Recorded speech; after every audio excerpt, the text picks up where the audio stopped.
The kingdom of Yeah. 17. All right, Xerix, tell me what happened last week. Last time was shopping. The end.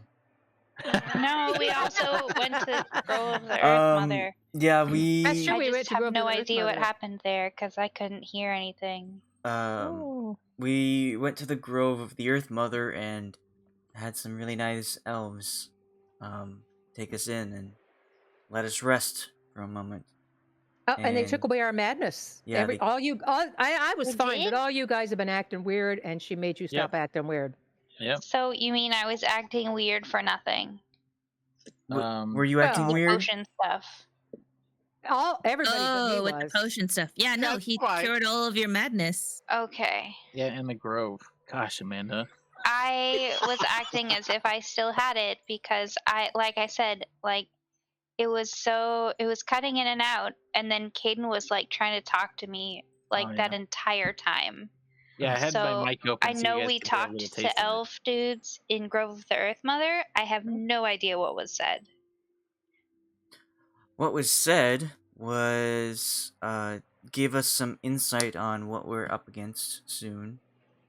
Said that there are some creatures out in the forest, and if we're headed there, we should be prepared to cleanse them and defend yourself if needed. Yeah. 'Cause we don't defend ourselves if needed. But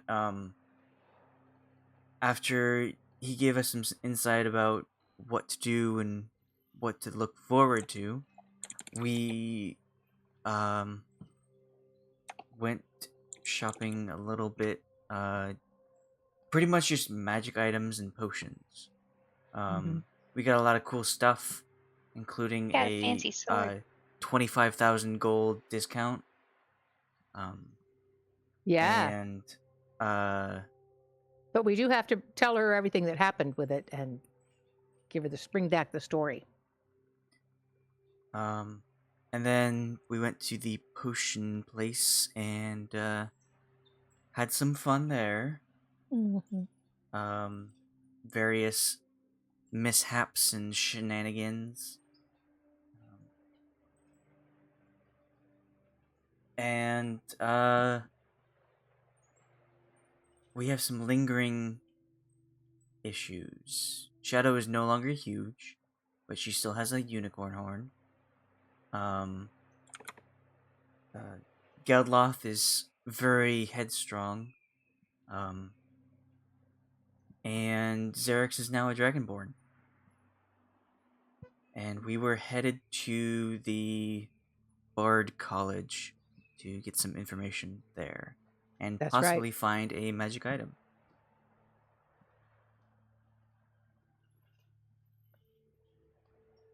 Didn't we start to? We were looking around in the Bard area because there isn't really a college anymore. They're just ruins, so they just hang out on the streets. And we got somebody enrolled to bardic duel, right? Yes. Amanda, did you catch the part where he was also saying that like the zombie things were like perverted elves or something? What are these? No. What? They were goblins, is what he Correct. called them. They had an elvish name, which I don't remember, but he called them goblins in common.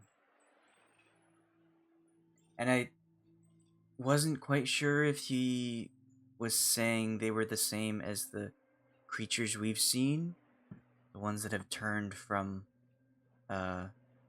people, like in the cult house and in the abandoned house. I'm not sure if that's what he was talking about or if he was talking about something else. But he said that you can either be dead or alive and be turned. So even if you kill someone, then they might come back. Oh, jeez. I can fix that, I think. Isn't there a paladin spell that makes... Yes.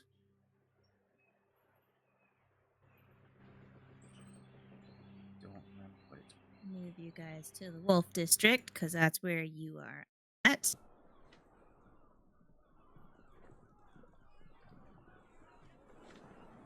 Yes, that's this. Yes. Yes, master. Gentle repose. Oh, that's the one that keeps people from dying. It prevents a corpse like, from prevents becoming them undead. from- Right, but it can also Yeah. it puts them in like their dead body in stasis. Yeah, it doesn't decay. Extends the time limit on raising the target from the dead, since days spent under the influence of this spell don't count against the time limit of such spells as raised dead.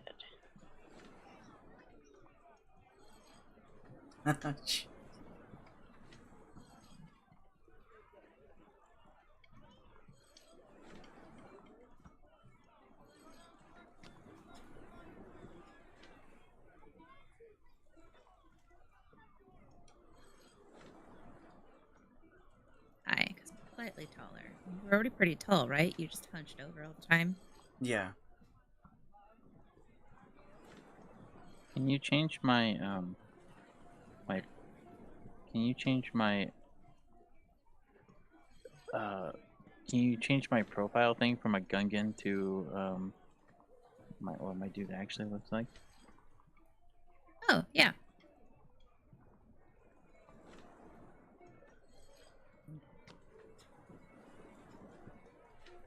Yes, I can prep 6 spells now!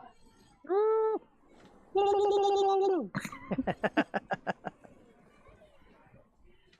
think it's SpongeBob. Or him and Patrick over. That's right.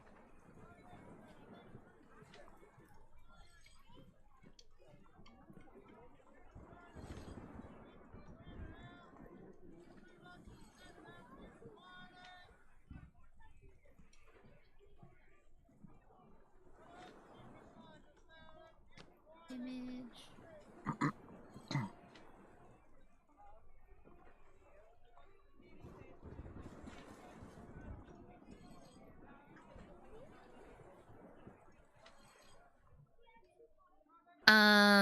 Oh. You're all of a sudden very loud.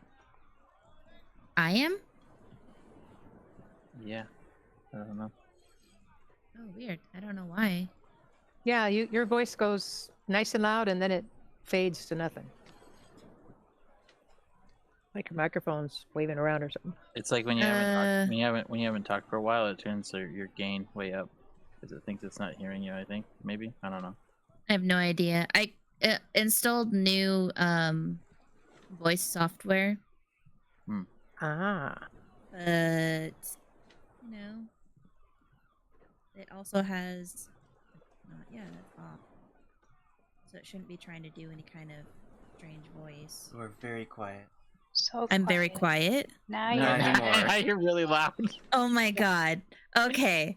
I wouldn't say really loud. You're more like normal. Normal. Okay. Well, I'm talking. I'm like just. My mouth is right next to the mic. So. Oh, there it went away again. What? It went away? You can't Yeah. hear me now? You No, said no. there I am talking, and then Okay. it went to nothing. So you're not changing anything, but like I'm not as changing anything. Right, Yeah. right. I'm saying it. You're not changing anything, but as you speak, your volume to us goes from like at like 100 down to like maybe 40, and then we'll just randomly peak up back up to 100 and then come back down. Mm-hmm. I have no idea. I have no idea why. Sorry. You're fine. I don't know how to fix that. We'll just I am ask you to using- repeat stuff. I am using my laptop. Let me just sign out of my laptop and go into Josh's computer because that's what I had been using. And Okay. there's no issue. So, let me fix your thing, Geldloth, real quick.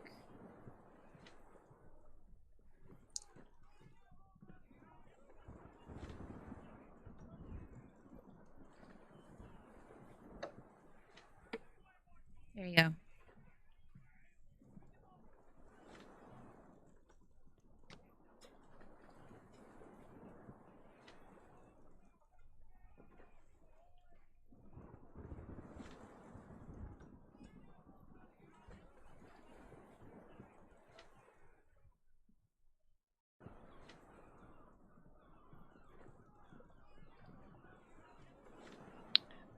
Boom.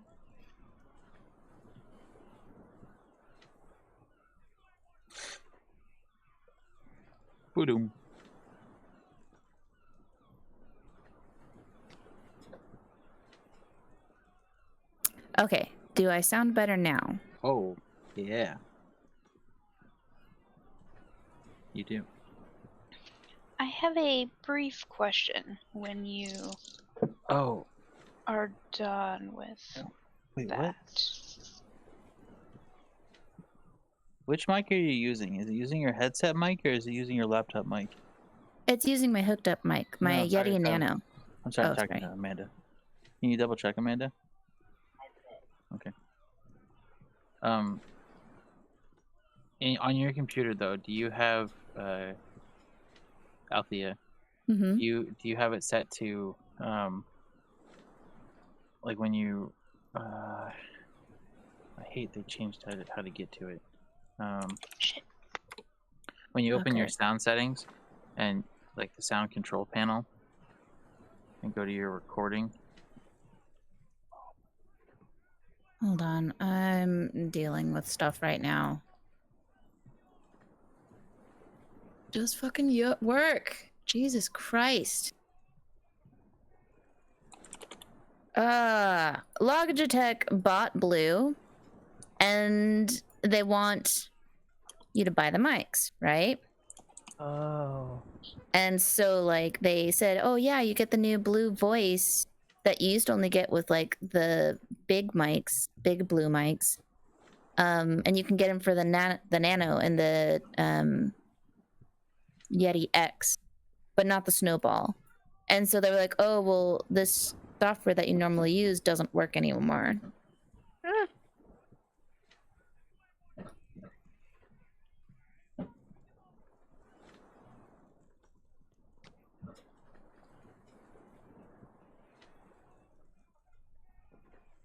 Jesus Christ.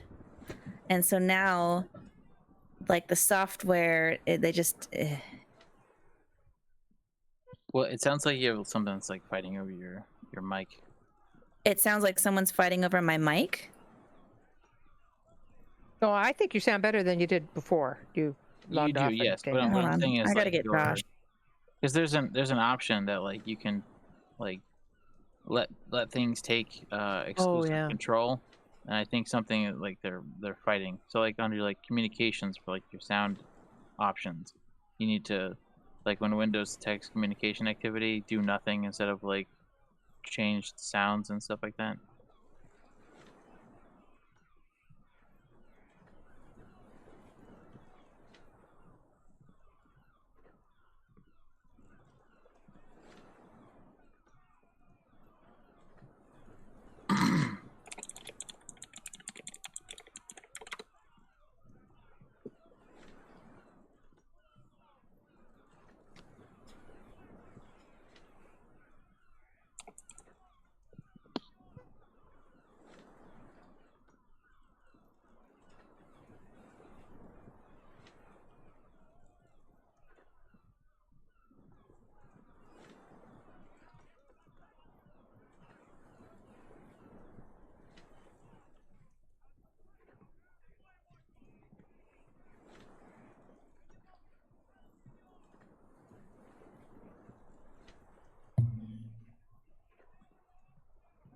And this won't work.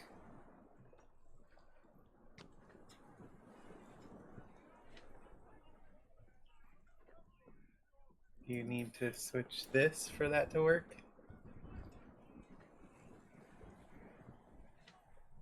Hi, It's not letting Josh. me. Hello.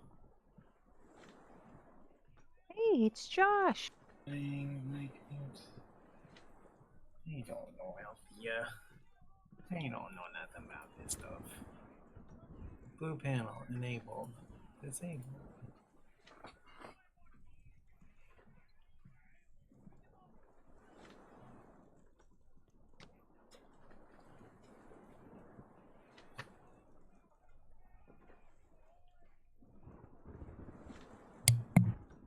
Can you like unplug the USB and plug it back in? Mm-hmm.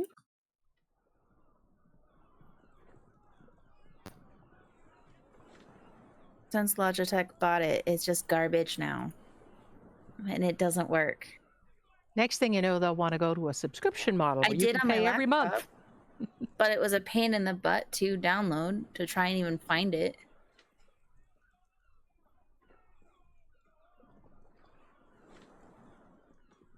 But it seems like they just deactivated Kind of. That's what it seems like. this software for this.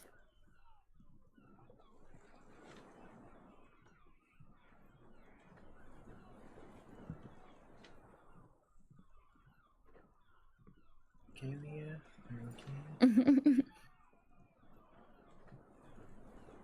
And I don't know why, but my laptop, they're saying like it's garbage. Like that the mic just wasn't working. Which is its own problem in itself. Like my laptop's just not happy. Which sucks because it's only like 2 years old. Yeah. They sure get. I know. Mine's might be about the same age and it's just as bad.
Now that we all can hear each other and there's no mic cutting out, and everything should be a-okay. Yep, I have a question though.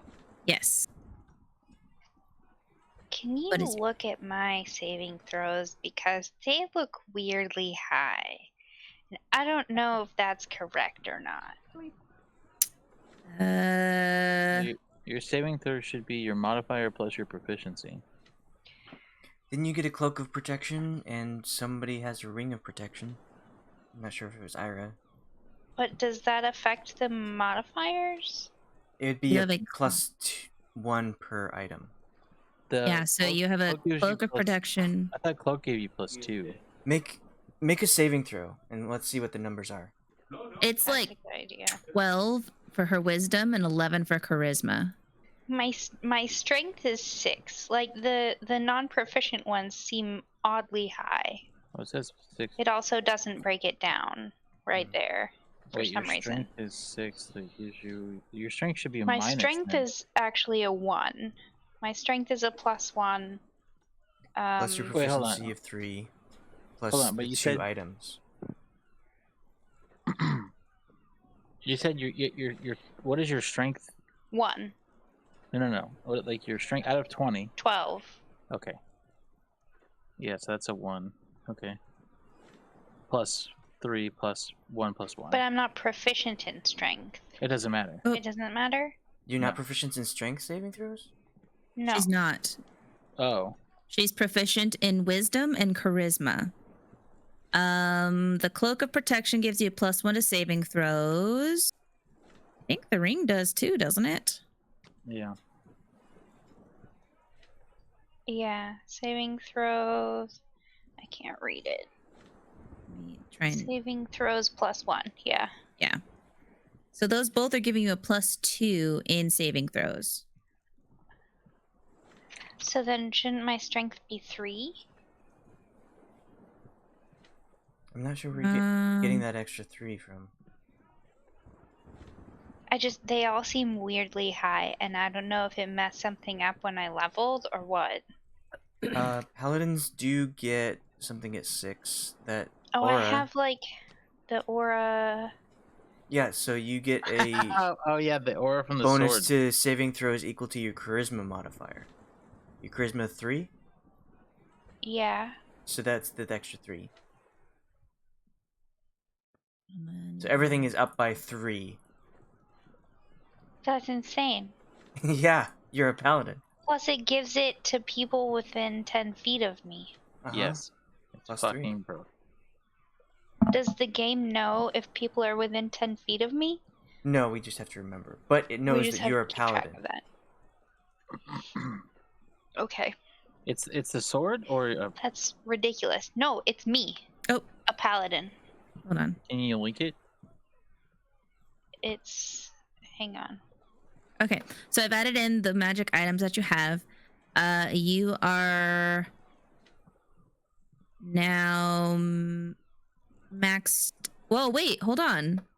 Because you had a gem of seeing, which required attunement. But that's not something that is equipped, right? I thought that was the difference. It's to be able to use it. You can't use these items. You have to be attuned to them to be order to equip them. So you will have to choose an item that you want to not be attuned to anymore, so you won't be able to use that item. I mean, But the you can. gem isn't something you equip. That's why I think last week we decided it didn't count. Still says requires attunement, and so you can't Yeah. use it. It's not okay. So it's like Amanda. Attunement Yeah. is like you spend the time to get familiar with it. So like if you don't know, like you have to know how it works in order to be able to use it, even if you're like wearing it or not. Okay. So you have currently 4 items that require attunement. Attunement takes a short rest or a long rest? An hour. It's an hour. An hour. Okay, so a short rest. What are your 4 Ish. items? She's got the Gem of Seeing, the Holy Avenger, the Ring of Protection, and the Cloak of Protection. The cloak of protection doesn't require attunement. I don't think. It does. It That's what does? it says in the Yes, it description. does.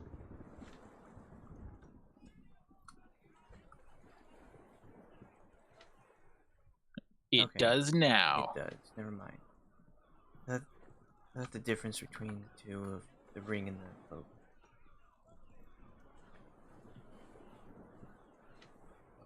It's just price. Cloak with Yeah, the it's protection honestly is just- really cheaper. It's because it can get damaged easily. It can get ripped or torn. You also can wear multiple rings and only have one cloak. Yeah. I mean, you could wear multiple cloaks. You would just It's up to the DM. look weird. Yeah. I got 6 cloaks of protection on me. It's like Basically a just a bulletproof shield. vest. It's just like one big piece of armor. Yeah. So you'll need to choose which item you don't want to be attuned to, because the attunement with the Gem of Seeing comes as you are attuning to it and learning its command word or teaching its command word to be able to activate that item. And attunement means that only you can use it. No one else can use it, but you can only have 3.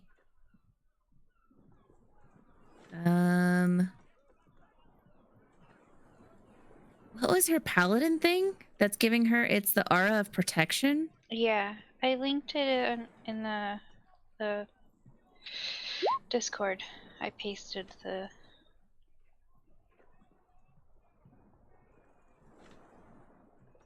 That's cool. Yeah. Oh, within 10 feet. Okay. The Hacks. what is your charisma modifier? My It's a wisdom 3? is is a 12 now. Yeah, my charisma's 3. Yeah, so it'd give a +3. My dex would be a 11. Okay, so Wait, how is yours 12? How's your charisma 12? No, my Wisdom. wisdom saving throw bonus. Hmm. It's a +12. Jesus Christ. Because my wisdom's at a 4. Oh, look at that saving throw. yeah. Yeah. Well, I'm just wondering because like my dex is like my. I don't know. My dex is max. Wisdom? My dex is a 5 plus my whatever. Wisdom only is plus- my second lowest Only saving 8. throw. Okay, Most of us are Um, melee, so It's crazy. you don't get that. so where are you guys headed? What did my notes say?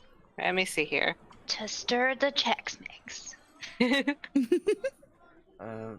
It's probably pretty late, just- later in the day, so we were heading to the place the Bard College was. Oh, okay. The tavern, the where the Bard Guild hangs out. Mm-hmm. Okay.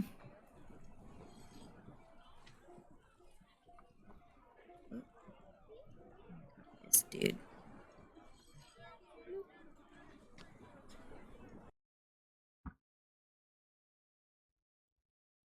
Right. The potion shop. Yes, and from the potion shop we were heading there. Gotcha.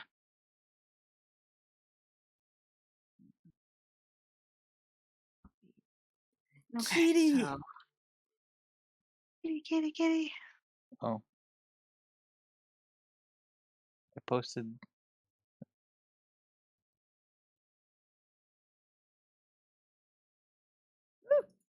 Also in the D&D chat, I posted the pictures of the dice that I got from the Critical Role Kickstarter.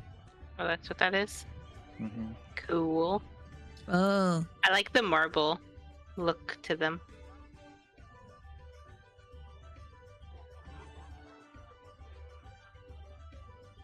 nice. Very cool. Okay, so you all walk in, and this is a very lively tavern. The horse siren, there's a band playing. You see there's just tons of people who are just hanging out, having a good time. There's a few people who start singing songs. It seems like a really friendly, happy place. What would you like to do? Um, No, our Silence. bard. Yeah, we gotta see if you can win that sword. We're gonna win the sword, right? Not a sword. It's like a little guitar, right? Oh, I thought it was like a weapon. Well, You use. it is, Yes. but it's a musical weapon. Ah, She's gonna like a get some bagpipe. pretty sweet loot. Ah. Very good. And there is a table available, and you see there's a barkeep handing out drinks, and if you guys, there is a table open close to the stage. Let's go. Grab it. Let's get that table Okay. close to the stage. Okay. When we're walking there, can either myself or the whole group try and like pick up on any rumors or Oh, yeah. chat going on? I want to look. Sure. Seems Yeah. pretty loud. Everybody roll a perception for me. I feel like I can't roll better than my passive perception. Snoopy check. Where's my Snoopy check? My passive perception is 17. Yeah, my passive is 18, and I rolled a 50.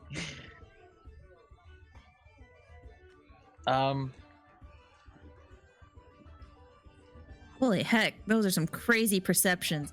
All right, yeah, all of you, except for Geldloth, are able to. No, actually, yeah, Geldloth. Damn.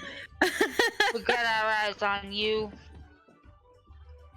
All of you are able to hear just like a lot of people talking about. You hear like, you know, snippets and under talk of like, oh yeah, I can't believe like they wouldn't allow her to compete. That's pretty messed up. And like, yeah, it's the guild's got some pretty strict rules. And it's like, oh man, I can't wait to hear tonight's contestants. Oh, it's gonna be so good.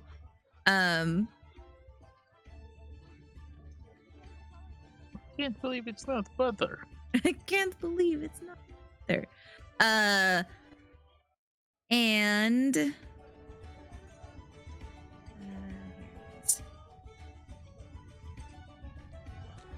you just hear like kind of guild talk.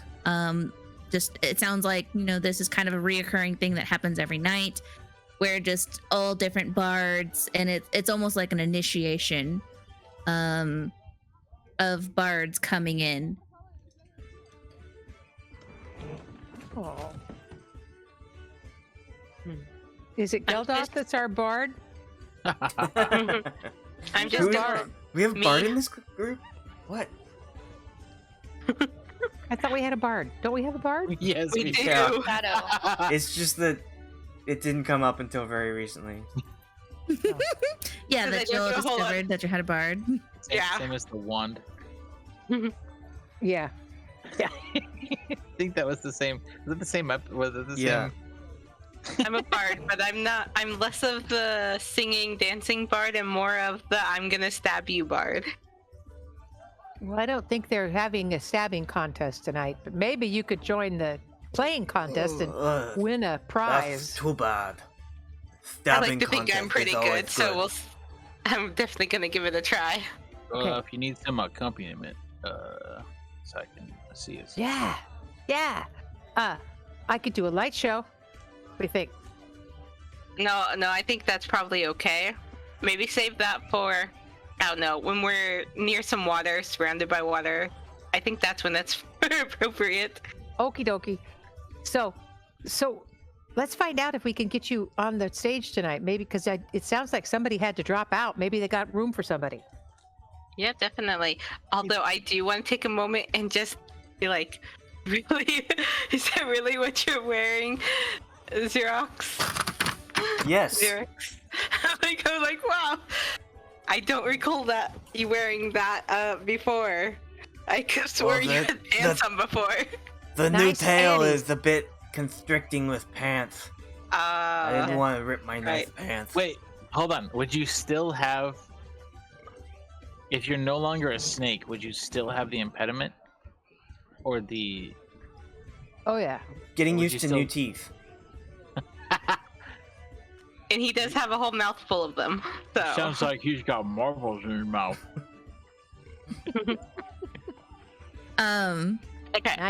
Nice panties. I did notice that. Okay, now that we've covered that, at first I was like, wait, who's this new member? What's with this character? I don't remember this. Then I What is remembered. that? Then I That's remembered. That's what Ayre should be saying.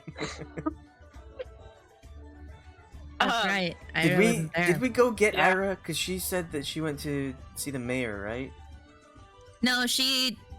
Well, Ira, what were you doing? Because you saw the giant Actually, I went to shadow. tell the mayor what I wanted to name the thing.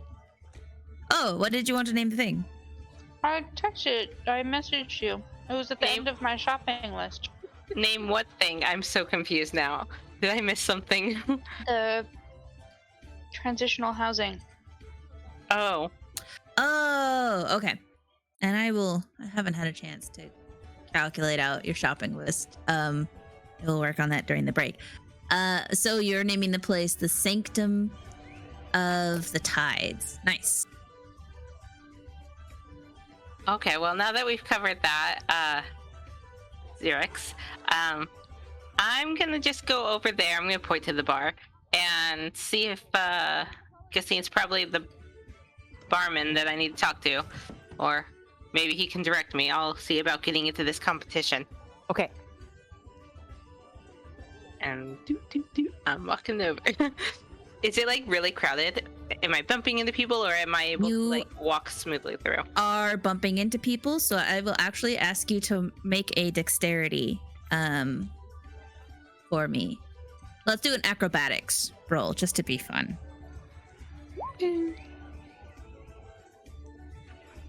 Dreadful. Absolutely dreadful. How bad is it? Oh gosh. All right. So you the rest of the group goes and sits down at the table near the front. Ira, I'm gonna say that you also, like, after visiting with the mayor, you know that this was the next place to hang out. So you show up to the table and you see the people, your party members, and a stranger. But you don't see Xerix. And Shadow, the place is very crowded, and there's like, you're trying to dodge hands and cups, and you suddenly bump in as you try and quickly dodge out from a barmaid taking a drink order.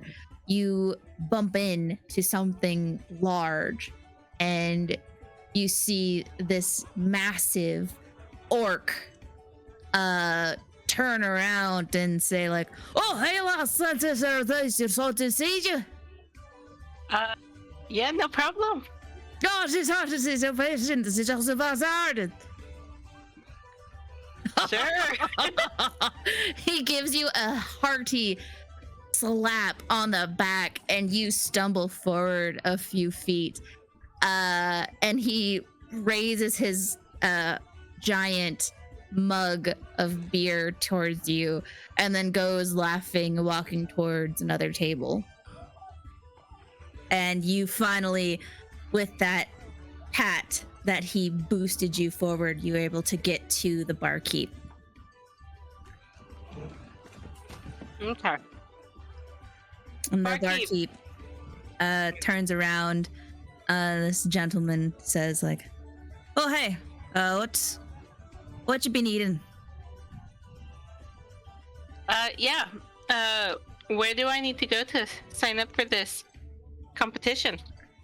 Oh, all right. Thank you. You're gonna want to talk to Lisa over here. And he gestures to a half-elf woman who is at the end of the bar. She's got a book, and she's talking to people as people approach her, and she writes something in the book, and then, talks to them.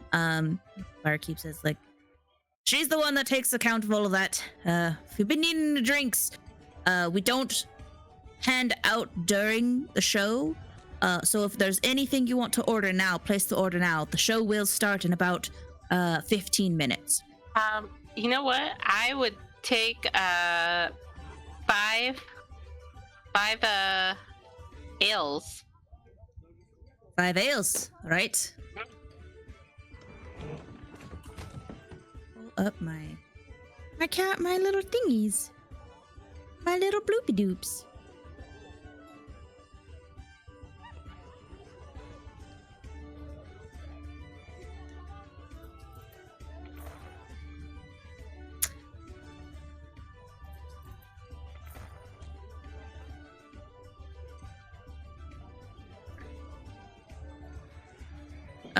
Okay, so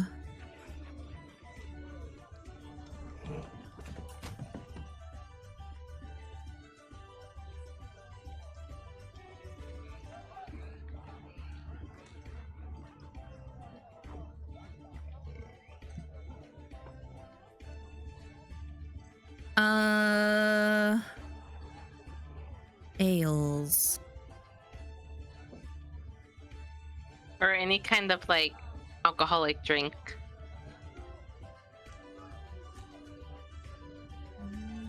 That's what I'm looking for. Oh, okay. So he says like, okay, we've got just your basic Dwarven ale on tap. We have also got some wines if you're interested. We have a current fall harvest mead. You want to give that a shot? Oh, yes, that sounds good. I'm sure my group would enjoy that. All right, 5 meads. Yes. All right, 5 meads. That'll be 10 copper each. It'll be 50 Okay. copper. Here you go. And I want to tip him an extra 5 copper. Oh, thank you kindly. There will be intermission during the shows. There's like between each act, you're able to come up and get more refills if you want me to keep a tab on for you all. Yeah, sure, if you'll keep a tab open. All right. Can I get a name? That's going to be Shadow. Shadow. He pulls out a piece of paper and starts writing down like your name, and then he's like, "Where's your table?"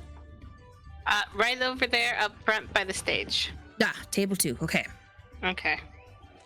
And then he says like, I'll have one of my girls come and bring you your drinks to your table. If there's anything else you need, let one of them know. Okay, thank you. And then he immediately goes to puts all the money away, and then he starts helping the next customer. You see that Lisa finishes talking to another person. Are you approaching her? Yes. Okay. Lisa finishes talking to a halfling, and then she sees you approach, and she looks at you, and she can see the instruments that you carry. And she says, "Hello there. I'm assuming that you're here to try your best at the competition tonight?" Yes, I am. All right. Well, to enter the competition, it's 1 gold. You get 5 minutes to perform. You don't have to use the full 5 minutes. Is it just you, or do you have a whole band playing with you? It's just me.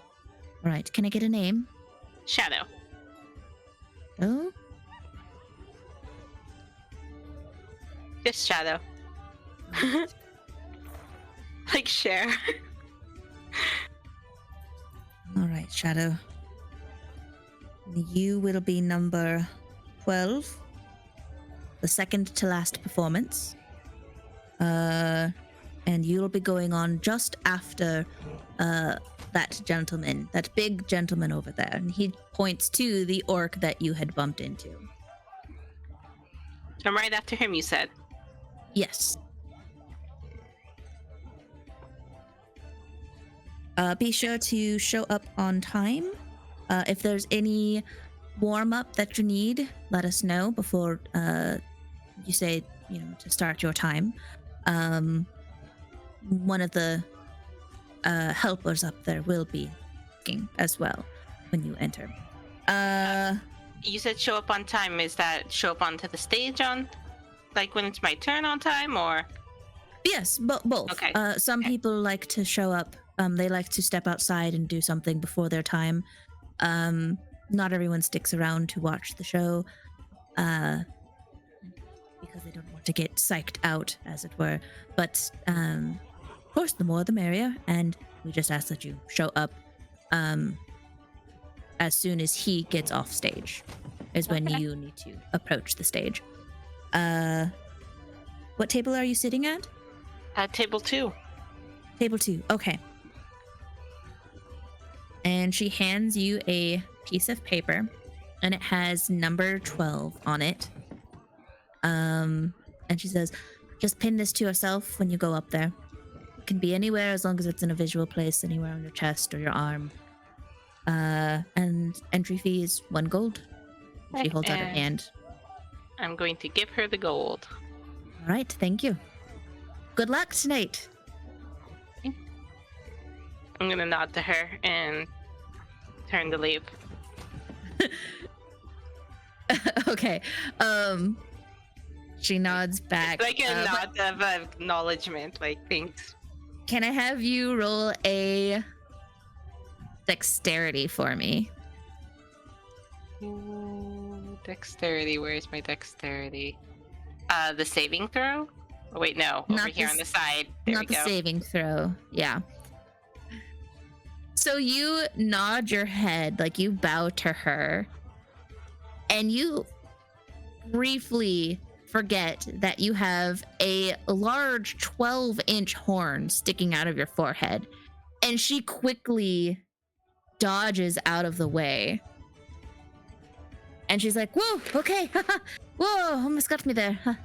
All right, yeah, thank you. She looks a little startled and a little frightened at, like, you know, almost getting skewered by a horn. I'm just gonna step back. Okay, and then turn around. All right. You head back to your table. The waitress brings drinks to you all at their table. I ordered these while I was at the bar. They don't serve drinks during the show, only now in intermission.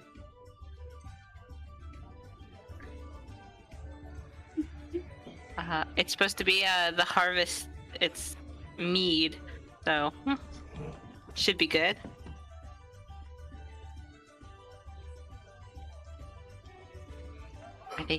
Are y'all just staring at me? Xerix- Blank stares? Xerix will take one of the mugs and like look at it and kind of sniff it. Now that he is no longer Yuan Ti, he's unsure of consuming strange liquids. He no longer has that resistance that was so free, allowing of freedom. I will be right back. Hold on. I want you guys to talk about what your next plan is, where you're going to rest, what you're going to do tomorrow. I don't know. Talk amongst yourselves. Yeah. So hopefully I win this, but whether or not I win it, are we going back to the pub tonight? We should get some sleep before we head out. Yeah, and then we can leave first thing in the morning. Yep. And then are we going to the forest? Like, where in the forest are we wanting to go? Just into the forest in general, or are we... What Did was we mentioned have a about the forest? location to go? I feel like something was mentioned when we were in the grove. Let me see here. That's the potion shop. Warns of monsters in the forest. Maybe we should ask about room here. On castle haunted.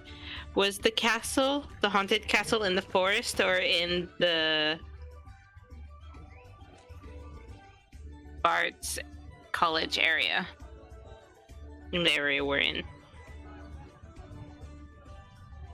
Ooh. And there's the grove. We should probably locate the grove because I feel like that's going to be important. What At grove? least to... We already went there. No, The Grove of the Earth Mother? We went there. no, the one in the forest. I feel like Oh, it's gonna right, be right, right. useful. Well, yeah. It's Heroes Grove, black stone at center and surrounded by trees. Yep, that'll be Healing one of the places we qualities look might for. remove curses. Rest there. So it Yeah. might be good to know where we're going to be resting. Right. Ayre, have you been to that part of the land? Or do we need to pick up a guide? I mean, didn't the mayor give us a map? Of the forest? I don't think he did. Mm-mm. I believe it was just of the town. I mean, is anyone really willing to go in? I guess. What? But they would have to get a pass. Maybe we should ask the mayor first thing in the morning for a guide or a map, one or the other. As long as we get the heck out of town. I mean, supposed And to. just have go that to be the our one and only stop. Let's just do mayor to ask for a guide or a map, one or the other, so that we have a better idea of where we're going. Otherwise, we're blind. We could go in the completely wrong direction, end up in a very unsafe spot surrounded by monsters since, well, there's lots of warnings of monsters in the forest. And so far, we only know of one for sure safe resting place. And do we even know where that place is? Just that it's in the forest.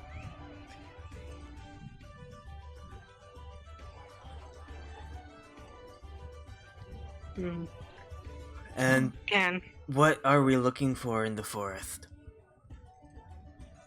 weren't we looking for the Dawn Castle, or was that here in the Wolf District? Right, but once we find that location, are we looking for people or an item or I something? feel like we're looking for the artifact, the Dwarven Place artifact.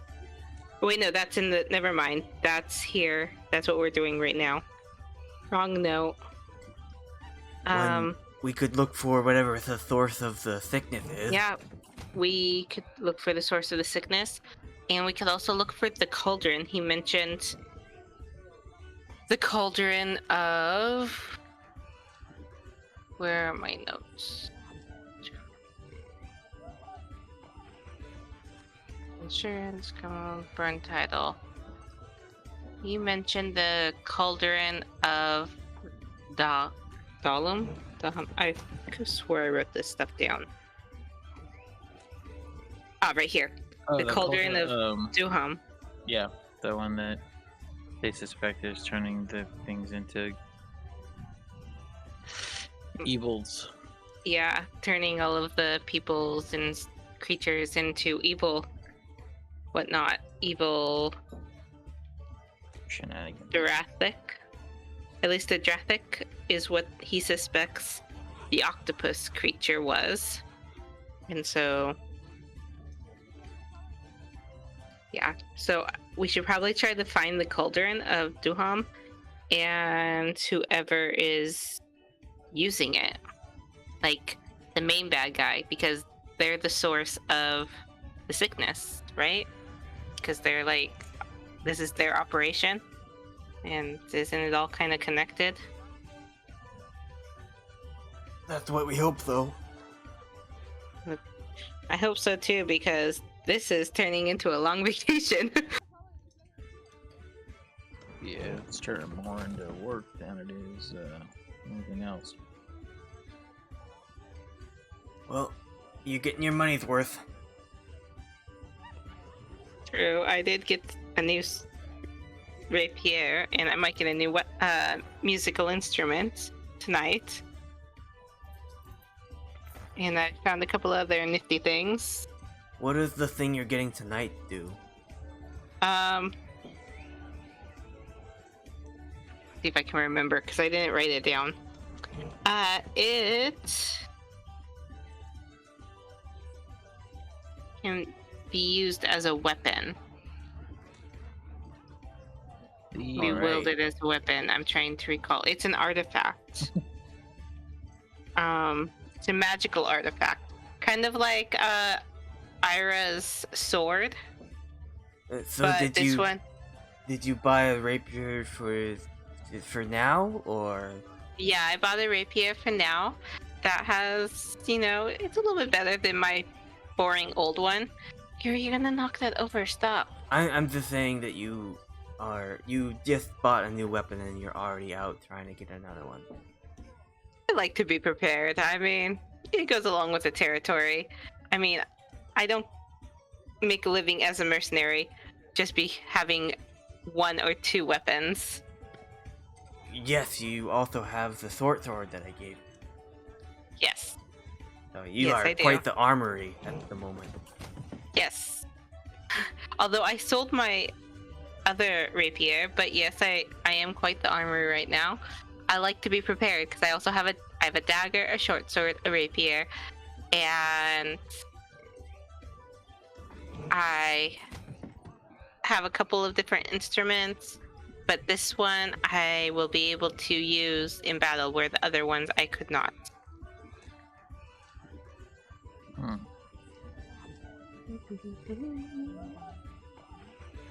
Who has the bag of holding?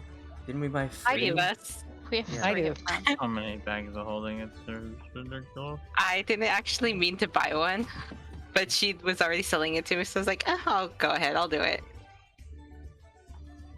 And I can keep track of my stuff. Well, if you insist. Yeah, like if you insist. They're kind of expensive, but if you insist, I'll go ahead and take it. We're leaving town anyways. It's not like I'm gonna need the money much. What use is money if not to spend it? Exactly. And it is in my... I'm not a greedy person. I don't need a whole bunch of money. It's not in my character. That is not why I do what I do. No, you are a So- mercenary just for the generosity of Nope. being able to fight. Yes, I'm a mercenary because I just like the work. You just like to work. I don't like to work. I like the work. I like the jobs, and I like that it takes me places. I get to travel and get new adventures, like this one. Although this was supposed to be a vacation, but I guess this is the kind of vacations I get. This is what I get. So as you guys are talking amongst yourselves, you see almost like magic, the lights in this establishment begin to flicker and they fade until you're in darkness. And suddenly the music stops, the band slows down, people clap like, woo, yeah, very good, yeah. As the band finishes their song, and then colorful lights surround the stage, and a small halfling woman gets onto the stage, and you see her cast something on herself, and she says, "Hello and welcome to tonight's competition of the bards." And everybody starts clapping, just like, "Woo! Yeah! Woohoo!" And she says, "Yes." Like, "Well, I'd like to introduce. We have a strong following of contestants tonight, trying to battle for." And she gestures someone to come on, and the orc that you had bumped into, Shadow, gets on to the stage, and he is holding this. Everybody see it? Yes. And he is holding this like it is a sacred object, and he holds it up, and everybody goes like, ooh, Bagpipes. whoa. Looks like And she says, this is the legendary Macphermid Cittern that was made by the legendary bards at the College of Macphermid here in Caer Caladir. And this is an ancient relic that is only bestowed to the very best of bards in all of the Moonshay Isles. And this is what we are competing for. And everybody, like, you hear the crowds just go crazy and they all start applauding. Just like, woo! Yeah! Woo! And then she gestures her hands to lower down and she says, like, thank you, Ferdo. You may go sit down. And the orc nods his head and puts the cittern away. And she's like, all right, let's get this show going. I'd like you all to give a warm applause for our first contestant, Joseph. And you see this human boy approach the stage, and he's holding a small ukulele. And the crowd dies down. Here, buddy. Goes on. play for real. Just get right there.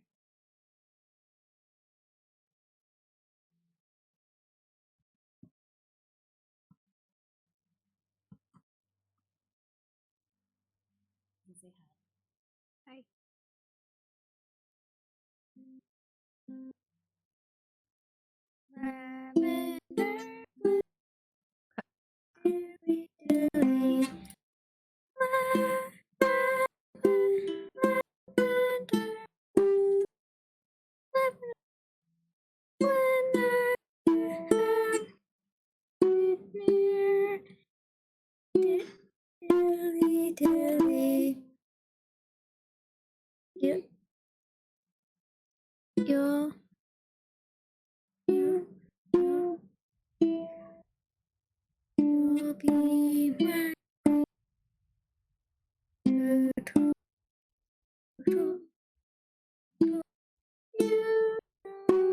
So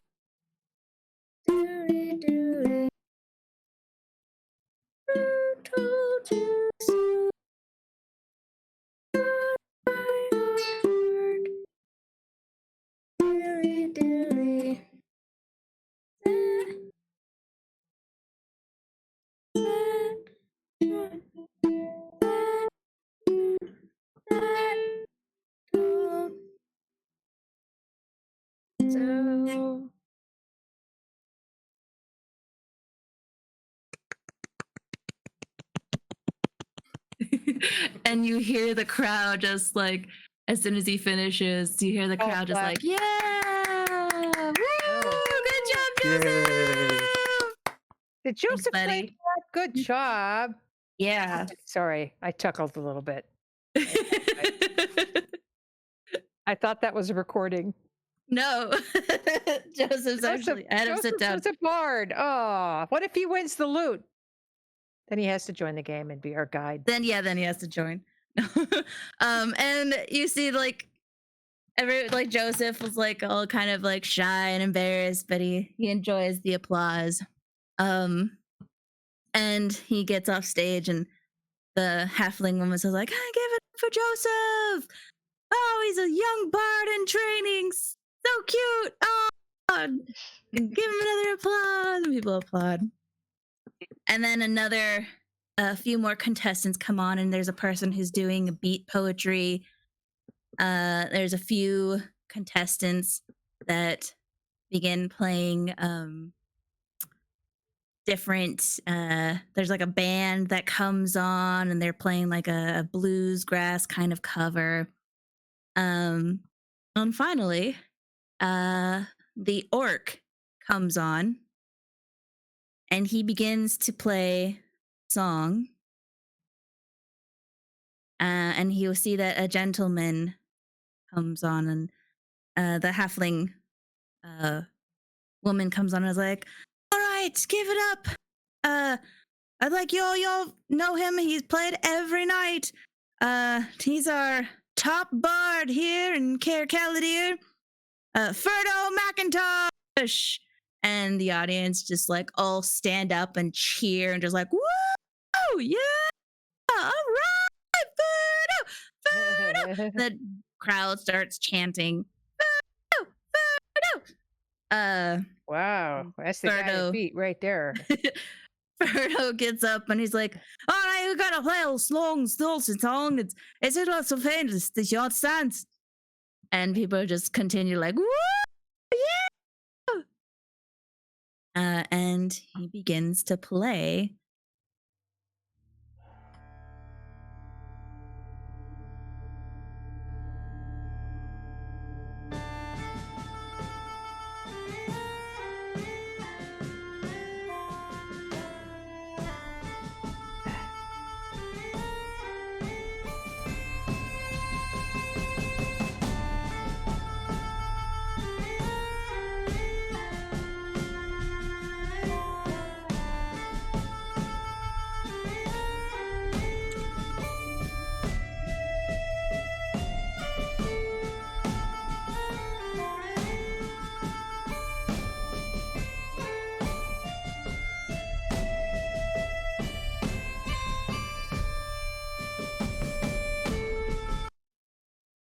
And after it goes on for like 2 more minutes, and you see the crowd just seems to be very like they're very focused on this orc and the human joining him with the drums. And after he finishes, the crowd erupts in applause, just like, "Woo! Yeah! Oh, yeah! Oh, bring on Joseph again.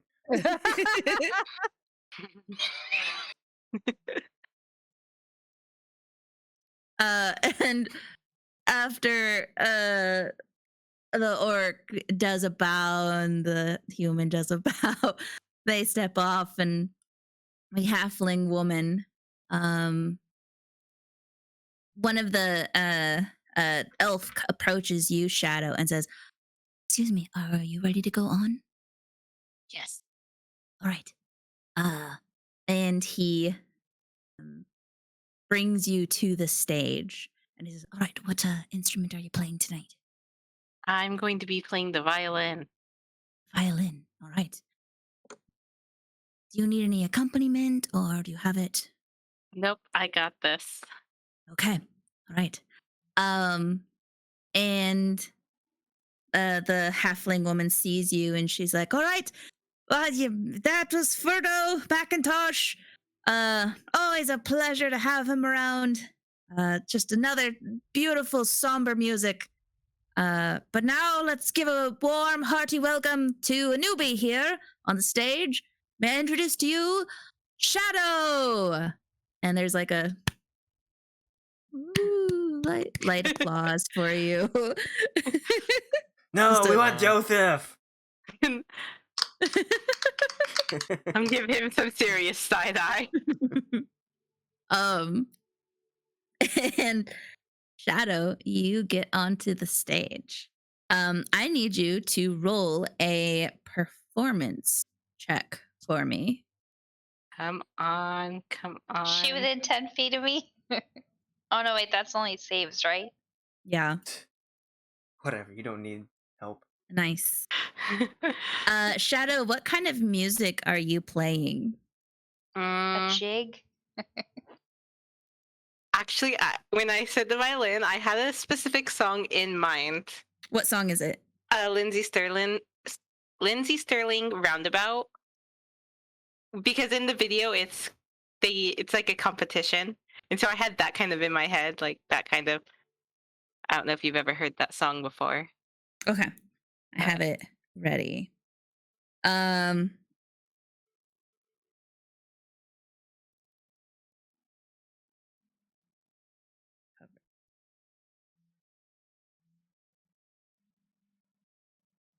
Although since I know from experience that if I play something on YouTube or whatnot, you guys can hear it through my headset, I could totally play it for you.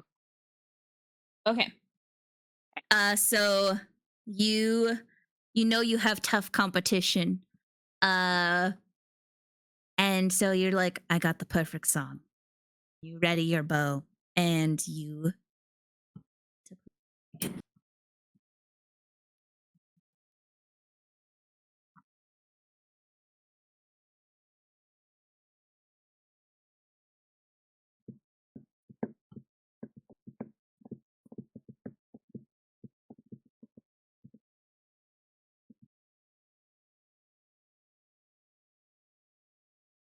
Oh my gosh, why won't it pick up? Why does Discord hate it so much? Hold on. I gotta do push to talk. All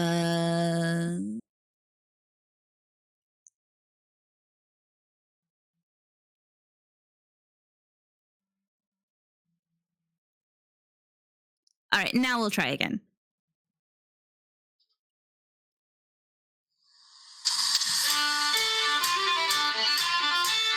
Can you hear it? Yeah. Okay. Oh, that's good.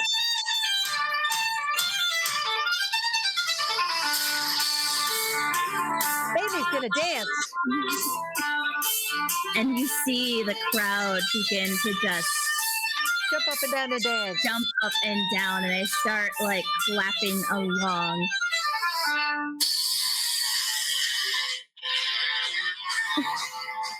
And out of nowhere, a guitarist stands up and starts joining in.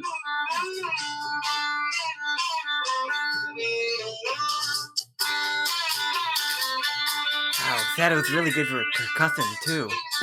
Mm. Shadow, can I have you roll another performance check? Making sure. And go ahead and. Nice. Okay. Shadow continues on as more people start joining into the music. But she's not distracted. She just feels the movement as it comes through. And more artists stand up and join in the competition. And this goes on for another minute.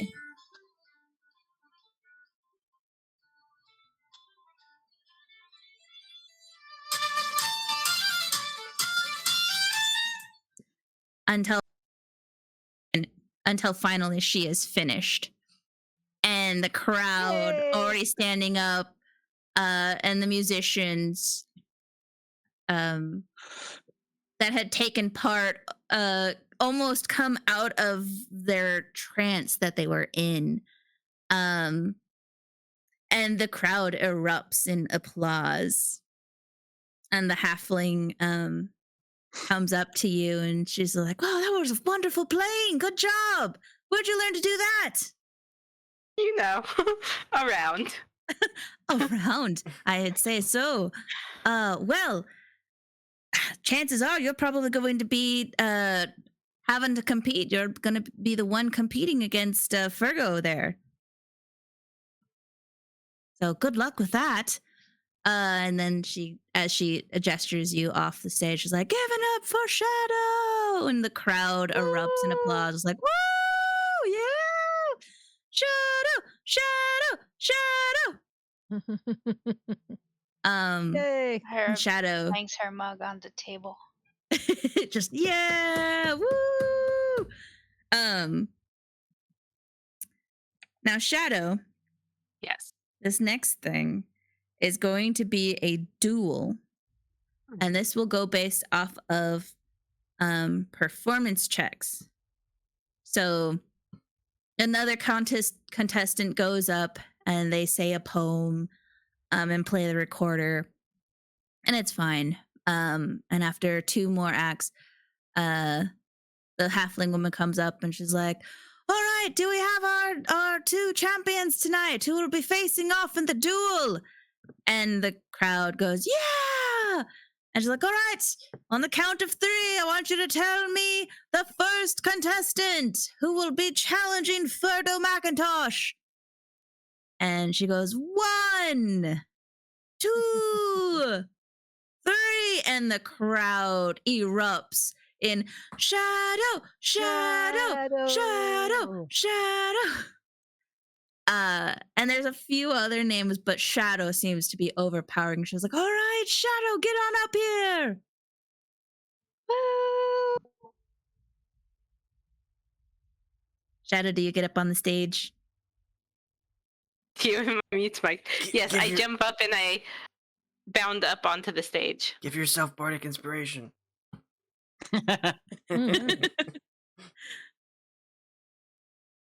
Can I give myself bardic inspiration? Yes. Do you have any left? Okay. I have 1 left, and then I need a long rest.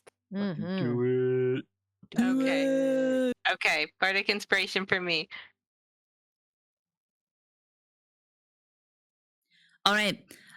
So you guys will be rolling performance checks, and there's going to be 5. So you'll roll 5 times, and then they will roll 5 times. So essentially, it's like 5 rounds. What instrument will you be playing? I'm going to continue to play the violin. Okay. And he is going to play the bagpipes. And let me see here.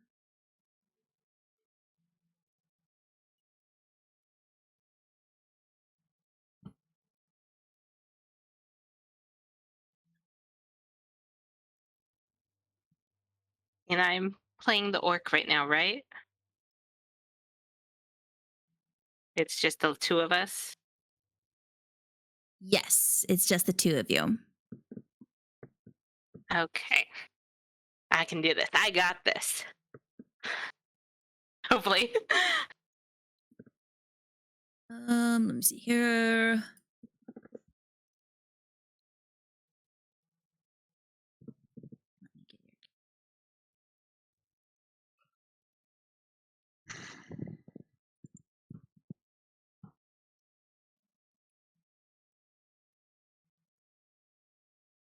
All right.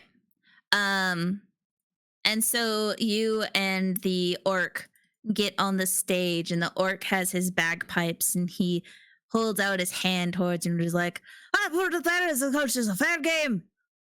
Yes. Aye. Fair game. Aye. All right.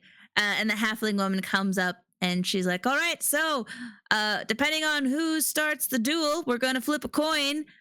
Shadow, you call it. Heads or tails, even or odd? Heads. Okay. We're going to say heads is, do you want heads to be even or odd? Well, your head's at the top, and let's say we count from the top, so heads is odds. Okay. And she flips the coin. That's an odd. That's a head. All right. Shadow, you go first. And go ahead and roll your performance check. Okay. Got this. And I was just looking, and bardic inspiration is on other people, it seems. Yeah. You choose one creature other than yourself within 60 feet of you who can hear you. That creature gains 1 bardic inspiration die. So yeah, I can't use it on myself. But that was a nice thought. I could bless her. It would be I got guidance. this. 18. We're doing pretty good. Nice. Okay. So It set the you competition on fire. No, thank you. I think I can do without that for now. We'll save that as a last resort. Okie dokie. so you pull out your violin, and you tune it up, and you begin playing, and you just you begin playing a lovely song. It's got a nice beat to it, and the audience begins to clap. And then after the song, you play for about 30 seconds. and then you finish up just like and the audience claps and applauds.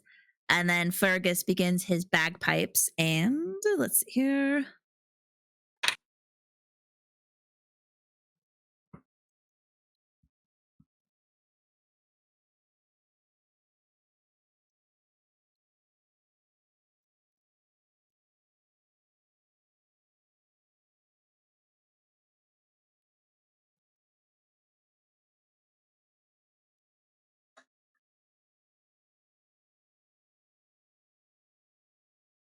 All right, I was turning off push to talk because I don't need it anymore.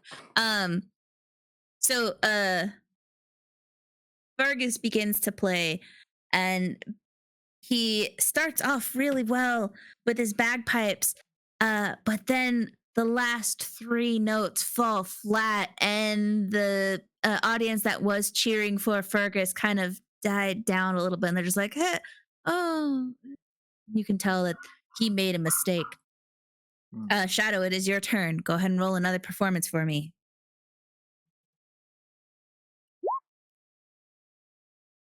Nice. Okay.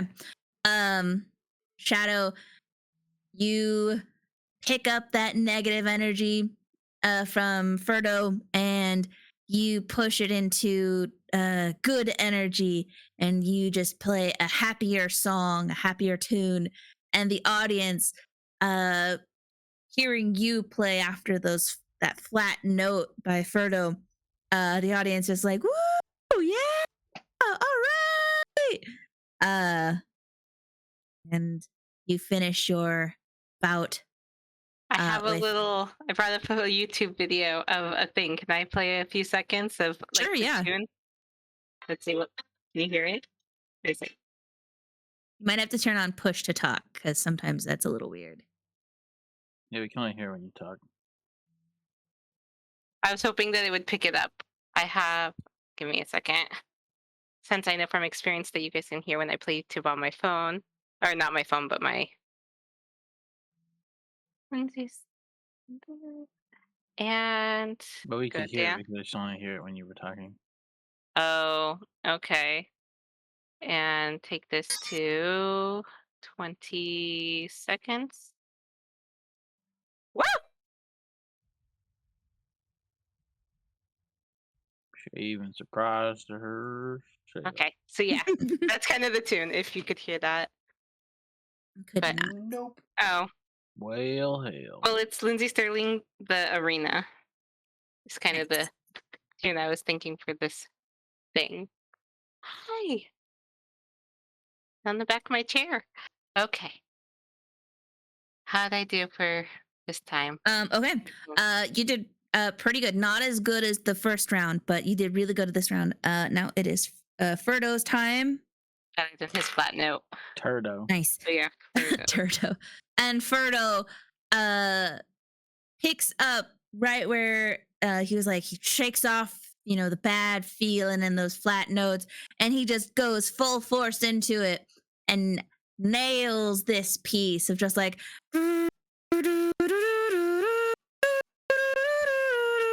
and just no flat notes, no high squeaks. He plays his pipes perfectly, and the crowd begins to cheer louder for him again. Okay. I can do this. And what is that? All right, next round. I wish I was chaotic or evil. Chaotic or evil? I have the perfect way to fuck with this guy. If that was my character, but it's not. I could literally get in his head.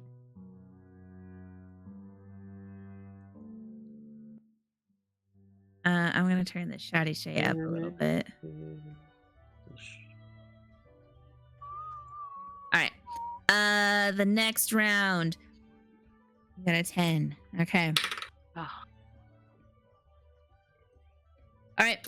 The next round, you're a little shaken up by Ferdo, and you begin your violin piece, And it's a little somber this time. You're trying to go a little different route. But you quickly realize it is not playing to your favor. And you can tell, like, the audience kind of gets a little quieter, and they're just kind of like, every now and then you'll just hear kind of like a, yeah, woo, when you do a really quick strum. And you finish your piece, and you're just like, yeah, I could have definitely needed to stick with the faster pieces. And then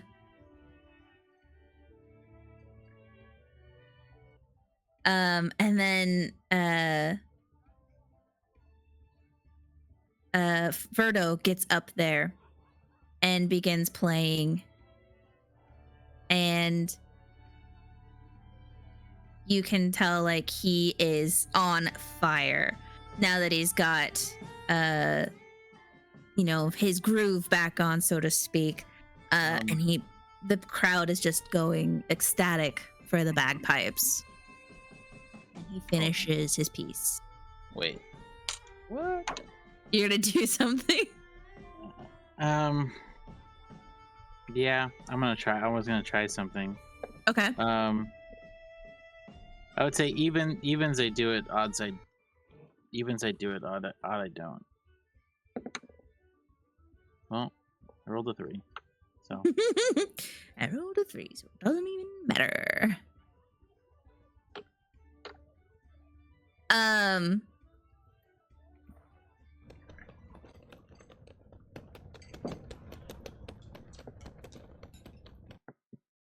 One.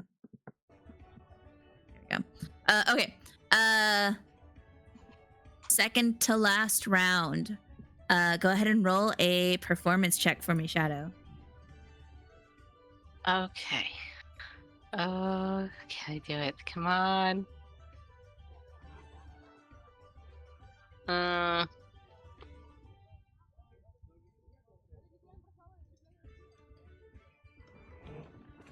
right. You get up there and you begin playing a happier piece. But you feel like, oh man, I'm losing the audience. And you play your violin piece to as best as you can, but the audience is kind of losing focus, and the crowd actually begins to quietly talk amongst themselves, which is, as a performer, is the worst thing to happen. But nevertheless, you carry on and you finish your piece. And then Ferdo begins to play. And he also can tell that he's starting to lose the crowd. And so he quickly pulls a quick little ditty with his bagpipe and does a really cool trick and brings it back, and the crowd begin to applaud when he does the trick of doing just a quick spin. So I guess I would do it. Okay. I'm gonna use Psionic Mind. About how far away am I from him? You are in row 2, so you're basically like the second table from the stage. There's another table in front of you, so I would say you're probably about 15 feet away.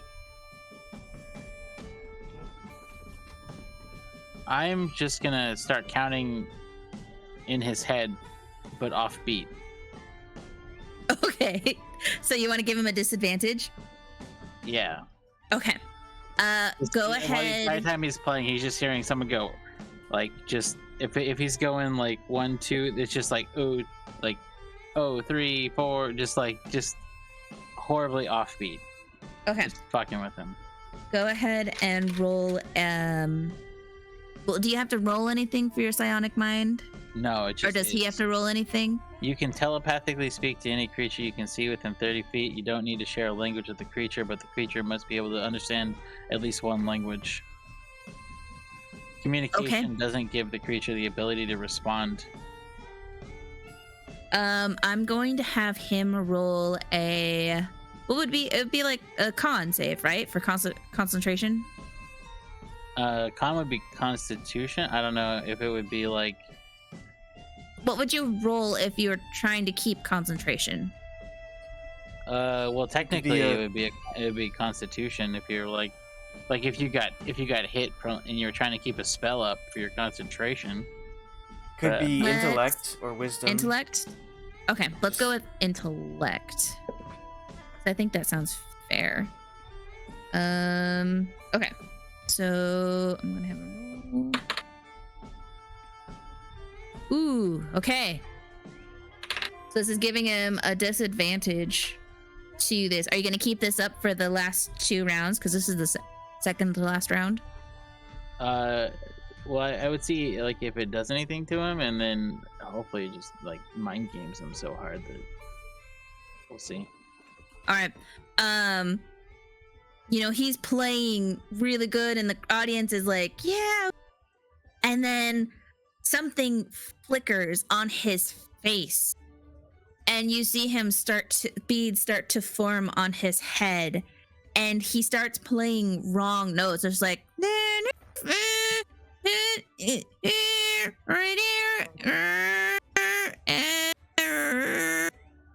That's just how those instruments sound. He's ringing out the cat. And the audience look confused. And they go quiet. And there's like one person in the back who stands up and goes, "Come on, Birdo, you can do it! We believe in you!" All right. And what clearly seemed like Birdo was going to win, and that was going to be it. The tables have changed, and you see the halfling woman come up and say like, "All right, wow, this is quite a turn of events. This is the last round. Normally we don't get to the 5th round, but this is the last round. We have 2 wins for Shadow and 2 losses for Shadow. She just needs 1 more win, and she becomes the top bard. Shadow, are you ready?" I sure hope so. Frodo, I hope you can pull it together, buddy. All right. And then the last round starts. Shadow, go ahead and roll a performance for me. Nice. Shadow, with like no pressure, you pull out a wonderful ditty on your violin. Another, It's the. you know, It's the. Hang on, I have the perfect one.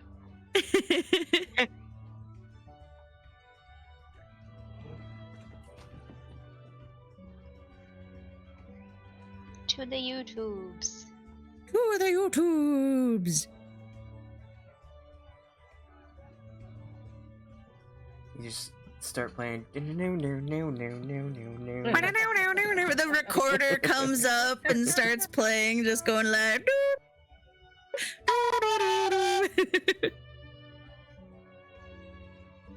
Joins in with your violin. You're like, no, you play with the bagpipe guy.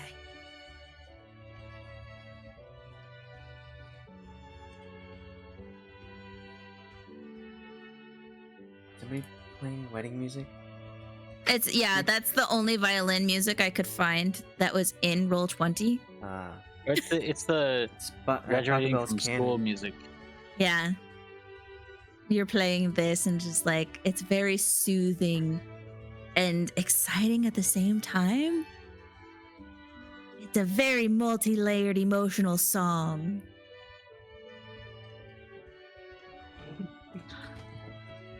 Are you able to get it, Amanda? Or what song is it?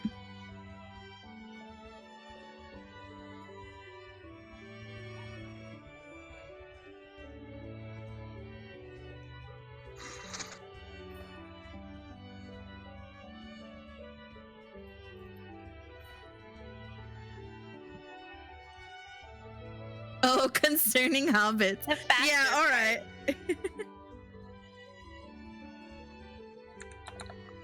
at like 35 seconds in.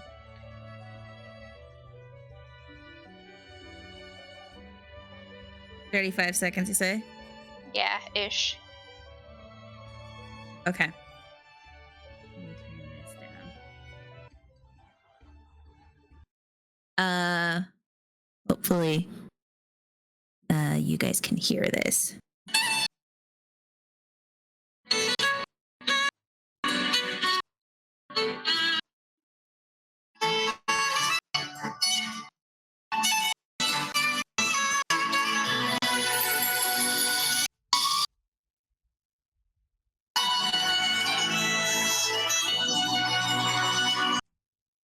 I feel like Discord really hates me. It's just because not pushing. Oh, it comes in and out. Yeah. Knock over. Alex, you're gonna get so many copyright claims. We're gonna have to take down this. We're just session. not gonna. Yeah, we're just not gonna have to. We're not gonna air this Copy it, episode. won't be able to tell. Just talk over it. Yeah. But yeah, so you pull out this song, and the audience, just are in awe, and there is complete silence as you finish the piece. And finally, you finish, and the audience stands up and screams like, "Whoa! Yeah! All right! Woohoo!" And finally, it is Ferdo's turn. Are you doing the same thing to him, Geldloth? Or are you gonna let him play normal this time? I'll let him play normal. We'll see. Okay. We'll See how he does. We'll see how it goes. Okay. And Ferdo. I think honestly, like he would be so embarrassed of himself, he wouldn't do it the second time. He'd be like, if it's not meant to be, it's not meant to be. Yeah. Ferdo gets up there and he goes to start blowing on his bagpipes. And then he stops. And he says, I think I understand if I lose the sense of it's a better man. And Scottish he Boomhauer? quickly yeah, kind of like that. Like you don't know what he's saying, but you can pick up pieces and words. Like kind of understand. And he goes off stage and quickly comes back on, and he has the cittern with him. And he gives it a few strums. And just showing it to everybody so you can see. And Just he over his knee. holds it up above his head, and the audience kind of waits in anticipation. And the halfling woman comes up and she's like, are you sure, Frodo? You don't want to give your last round another shot? And he's like, no, it's the time of passing the label. It's not all okay. It's him. She's like, all right, if that's what you say. And she stands up onto the stage, and the orc approaches you with a cittern and hands it to you, Shadow. And the halfling woman says, like, may I introduce to you our new top bard of the Moonshine Isles, Shadow! And the audience stands up and they lose their minds. They're like, woo! Yeah! All right!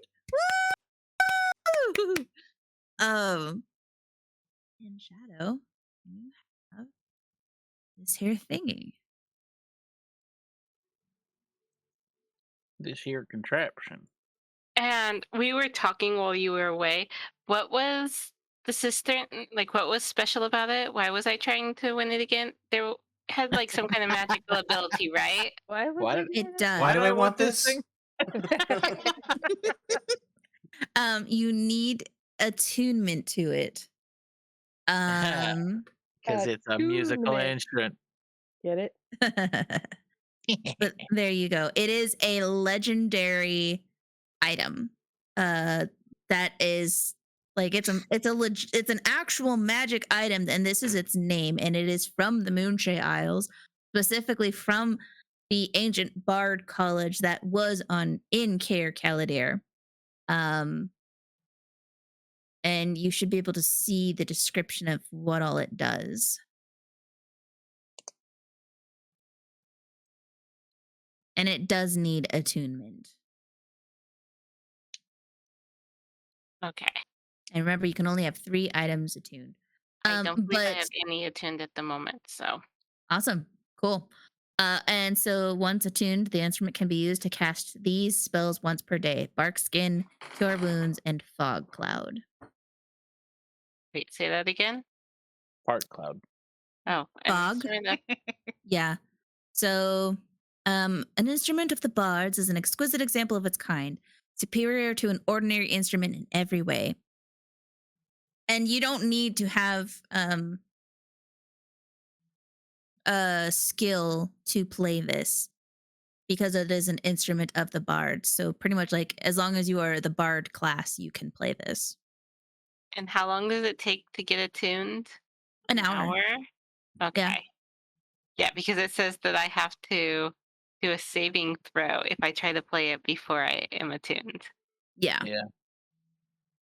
Or take damage. So.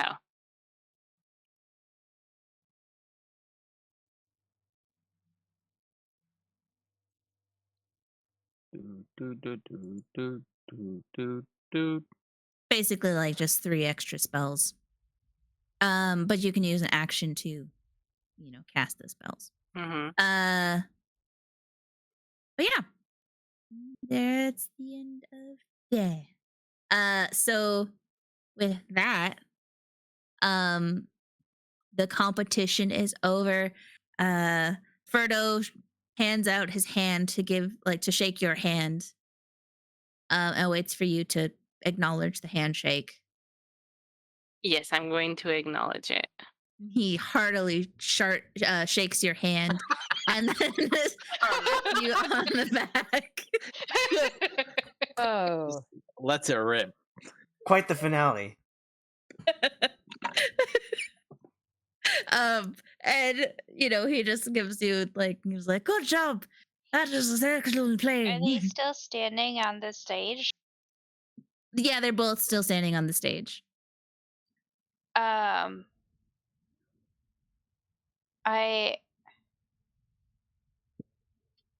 call out to him and be like, join us for a beer or whatever the heck whatever we're drinking. He happily accepts. Xerix I'll will buy give him him one. his. And then another band comes on and begins playing, and people just drink more and have more of a good time. And it's just an overall party.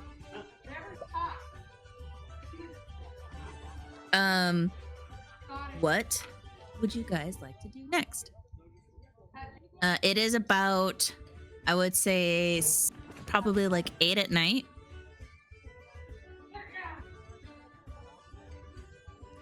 I think Party! Yeah, we should party and celebrate my winning. Hour.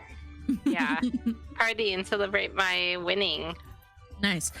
Everyone who is drinking, I need you to make a con save. I think Geldloth would take his first drink and just see if there's a table or something outside, and just kind of self-reflect on himself, away from other people. All right. Ayre, Shadow, you can tell that this is very strong alcohol, but you're able to handle it. You've had stronger stuff on the scene. I'm a sailor. God damn it. I'm immune to drinking, pretty much. Geldloth, you got a 20 for your drink? Yeah, with you said con save? Yeah. Yeah, it's a 20. Okay. Nice. Yeah, you also can tell this is a They strong get to drink. add 3. He's too sorrowful. They're within 10 feet. And Geldloth, you're able to find a nice table at a little cafe just next door. There's like some outside seating. There's some people that are out there sitting, sipping some tea, and just having a nice chat. And the streets have died down a little, so it's not as busy or bustling. What are the rest of you doing? See, I drank my ale. Well, I think we just need to. Bei-leigh just wants to sleep and get ready for tomorrow. Yes. Blow shit up. Yeah, I just want to drink another mead or so, and then after about an hour or so, like Ira suggested, I think that's probably enough. I want to head back to the pub so I can sleep. Okay. So I can leave early tomorrow. After a joyous time hanging out with the Bard Guild, you guys get some drinks in you and make your way back to the Shadyshay pub.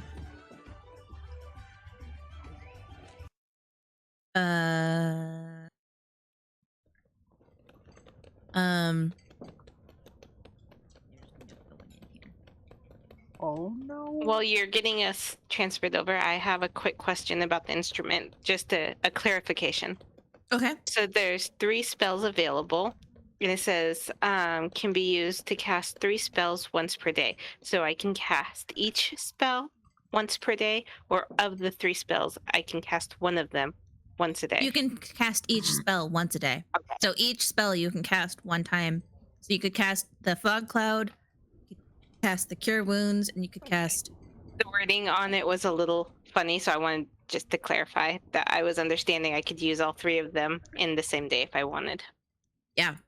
I added them to my spell sheet, and I left them like with the no red circle next to it, so I can remember that they're different. They're connected to the instrument. See. Oh, the Cure Wounds. Yeah, the Cure Wounds, the Fog Cloud, and the Bark Skin. Okay, That way I'm I actually can gonna click on them. go in and rename them for you. So it'll just be Bark Skin, and then let's see here. We'll call it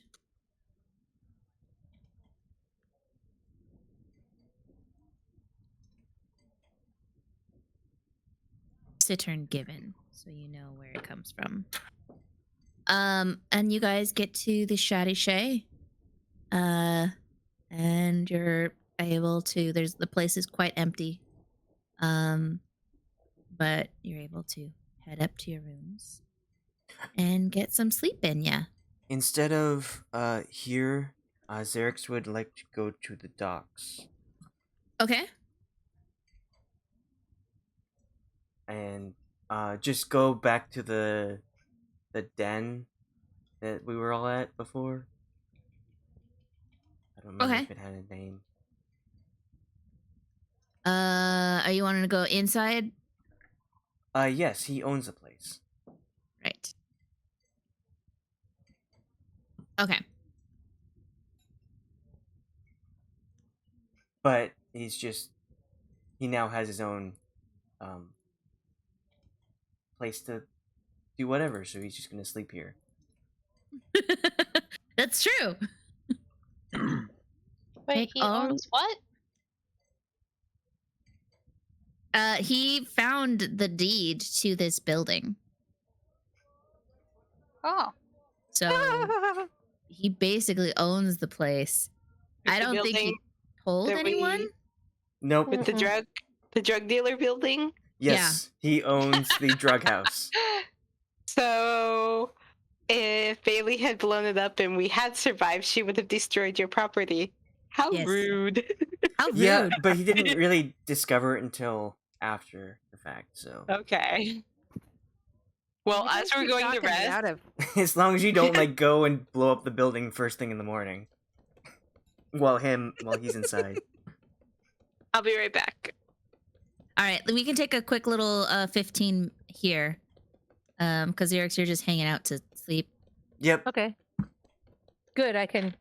This is Now, what his do I home do now. to my wand that renews every morning? I just have to roll the dice, right? And it tells me Yes. how many charges I And get back. you only regain half of your hit die if you've used any of your hit die, right? Is that right? Yes.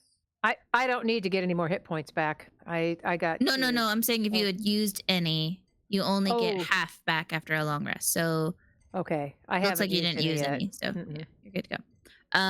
But yeah, we'll take a quick 15 here, Okay. and we'll be back. I- Start a timer.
warehouse. It is quiet and cold, being at the docks.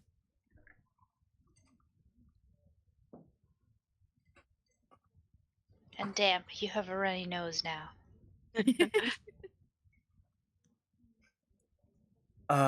Anything different? Nothing happened over the night?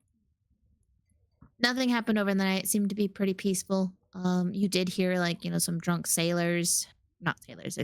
drunken workers, ex-workers, outside, through one of the windows. I don't know which floor you were on, if you wanted to stay on the main floor. Okay, well, I just sleep in here, so I'll head back up to the tavern, meet up with everyone else. Okay.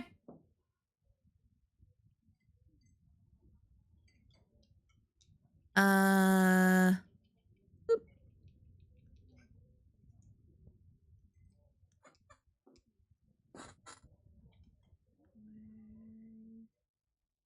Just drag it back. There we go. Now you should be back at the bar. Everyone, you guys wake up. And I'm awake. Oh, what a good rest. And that means I can get rid of this. Oh, am I back to my normal self? Oh, yes, actually. So you wake up and realize you just have your underwear. You're still wearing no pants. But you notice that you feel comfortable again. And you look at your hands and you realize that all the red scales are gone and you have your normal skin back. But he'll put his pants back on. There's no Okay, tail to good. get rid of it, so. You do have like your clothes are slightly ripped. There are some. Your clothes feel a little baggy. Like they used to be nice and form fitting, but now they feel a little stretched out.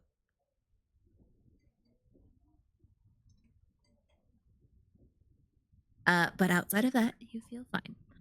And the rest of you wake up and head down to the inn, the restaurant part, and get yourself some breakfast.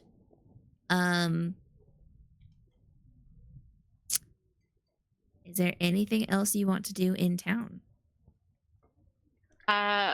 We were talking about last night at the Bard competition before that got started about trying to get a map or a guide, and the majority of us at least, were thinking maybe ask the mayor and then head out of town. Is that Okay. still our plan? Yes. Okay. At least that way we have a general idea, and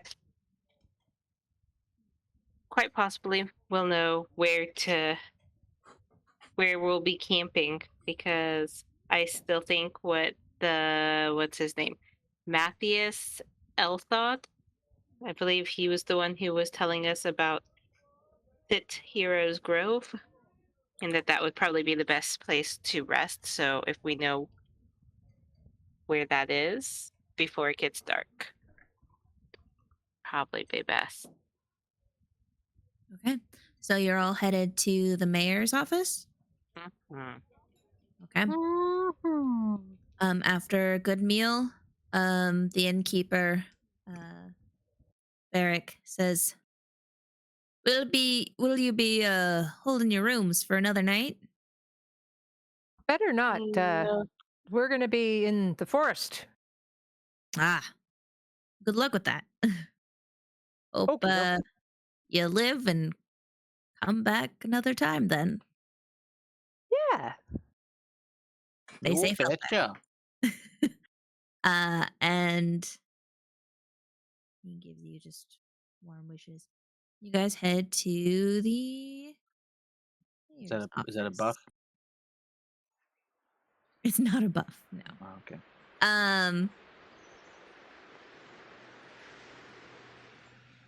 You guys get to the Citadel, and you are greeted by the mayor's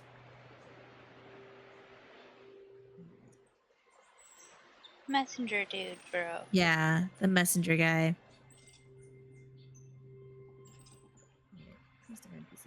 By Yostin, and he approaches you all and says like, "Well, hello. I wasn't expecting to see you all so soon. What do you need something?" Ah, yes. We were needing a map or a guide. Well, didn't we give you a map? I believe, didn't you just give us a map for the town? We need a map for the forest. Of like general like landmarks to help orient ourselves so we're not stumbling around. Well, unfortunately, there are no maps of the forest.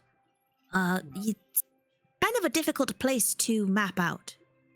Some say that it's because of the Fae that live in the forest, but maps always become useless in that place. What is useful then? Well, survival skills.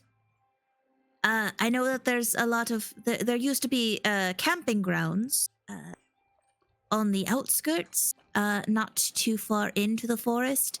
Those were still relatively safe. Well, up until, recently, since we had to shut it down. But if you go deep into the forest, there's not, just basic survival skills, I would say. Compasses don't seem to work.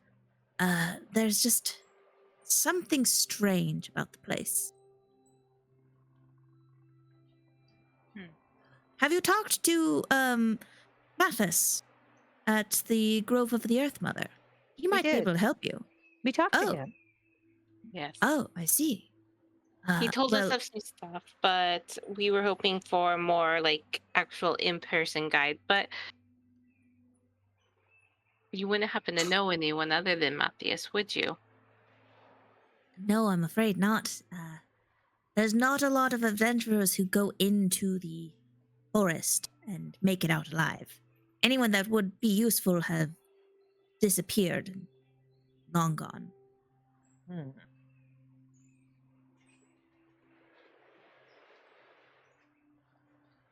Did you have any questions or anything else that I could help you with? No, I guess we'll just set out then. Right. Good luck. I know the mayor gave you guys some items that should hopefully help. Yeah. You're welcome back in town anytime, but I know the mayor would love to see you off, but he's actually down in the docks district handling the job fair right now. So I'm gonna tell him that it's not a good idea to go into the building without our guidance. So if he'll wait until we get back, then we'll instruct him around. There's still some dangerous equipment and possibly some magic in there. Oh, in the drug den that you found. Yes. Place that you busted. Oh, okay. I will be sure to let the mayor know. For his safety. You don't think our crew could go in and take care of it, or? If you want extra bodies in there, go right ahead. Go ahead and roll a deception for me. Am I lying though? Are you lying? I guess you're not lying. Maybe persuasion. All right, 23. Yeah, okay. He's like, all right. You are the heroes that helped, take care of the place. So I guess you guys would understand what is dangerous. So we'll take your word for it. We won't investigate it or send our people in until you've returned.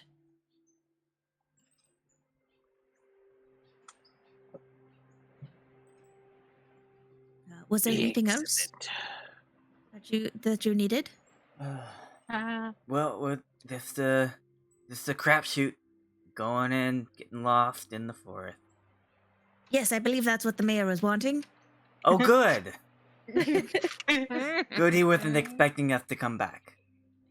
No, I believe he was expecting you to come back. He wanted you to go and investigate the forest. Wasn't? I'm sorry. Did you not know what you were going into the forest for? We do, but we just don't know of any direction, and it sounds like directions mean nothing. So just going in is a suicide mission all in itself. Well, that's why we only send the most capable that were able to prove themselves worthy of going in. Yeah. Thank And you. That's why the forest has been. That's why the forest has been locked up to everyone, pretty much. Locked up real. You guys are actually the first group to be able to go in a long time. Aren't we special? You are. And we have full faith that you will accomplish what you need to do and return safely. Right, as do we. Are you being sarcastic? Oh yeah. Lightning strikes you and everyone next to you. Yeah, he doesn't pick up on the sarcasm. He's like, of course. I mean, I hope that you guys, yes. We know that you guys are the most capable and you will return safely. If there's nothing else that you would be needing, then I will go and attend the mayor with the job fair. But, you guys have the seals, the badges that the mayor gave you to get into the forest? Yes, we do. Okay, wonderful. Don't want to lose those. Oh, and I do recommend not losing those, because you will need to show them to get out of the forest too. The guards are told to stop anything and anyone from leaving the forest without proper authorization. Wait, what don't we want to lose? Let's not give our badges to anything we find in there either. Yes. Don't do that. Some giant monster shows up. Oh, it's okay, I have a badge. The guards are going to be like, yeah, okay, let him in. He's got the badge. Rules are rules. All right. And with that, are you guys headed anywhere else? Nope. Or are you heading out? We are headed out. Okay.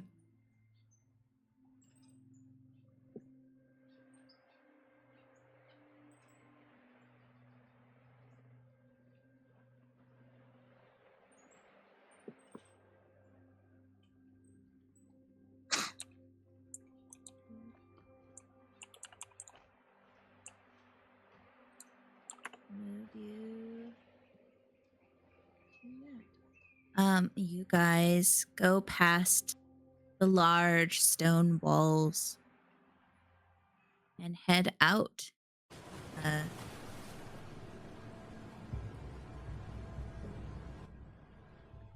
And it is raining, but it is not that bad. And as you step out into more and more wilderness, you see Caer Caladir get smaller and smaller into the distance.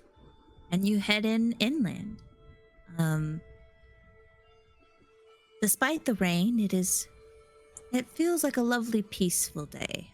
And you can actually feel the cool breeze of a soon-to-be autumn approaching. Summer is slowly coming to an end. And you make your way through small farmlands, and you see a lot of abandoned buildings, abandoned cottages, and windmills as you go through on the path. Is there anything you guys would like to do while you are traveling? No, for me. Yes, I would like to have my orb out and just in front of me because it is the Orb of Direction. I don't know if compasses are non-magical, but if the... Let's hope that the magic isn't affecting magic. Okay. Your Orb of Direction points, and you know that you are headed...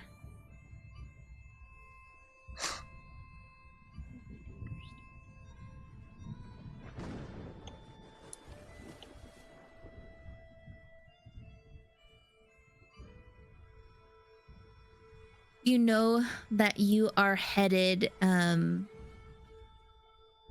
southwest. That is the direction that you know that you're headed. And you're following just kind of along the road. Okay. For the sake of possibly getting separated, I'd like to let the whole party know the direction we're headed. Okay.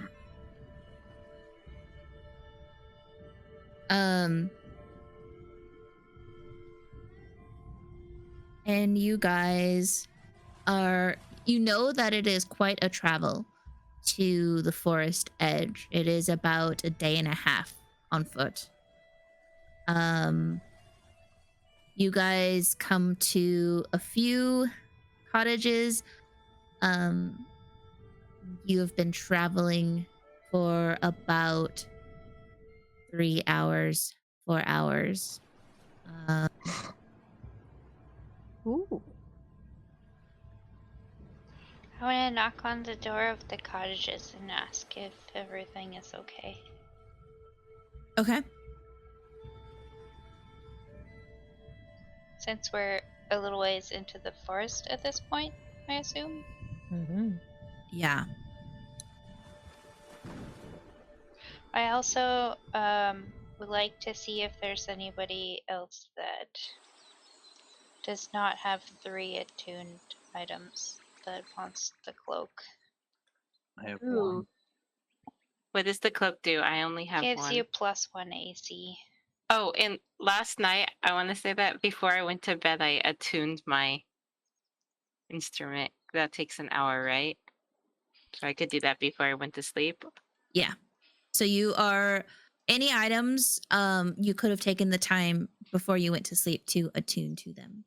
Amanda, what items are you attuned to today? Everything except the cloak. Okay. I The cloak. unchecked it. Okay, cool. So you go to a cottage and you knock on it, and you hear just some like,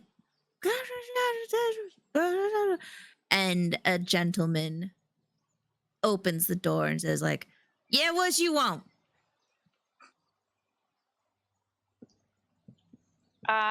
Just checking that everything's okay in this area. Wow, you looking for work?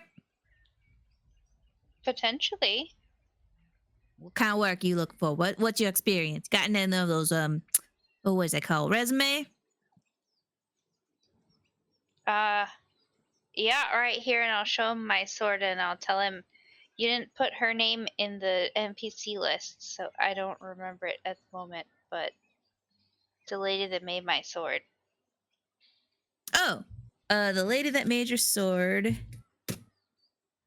Thought I did, but She's let's my see. reference. I'll also use the bar guy as my reference, and I've got my little tartan thing on my shoulders.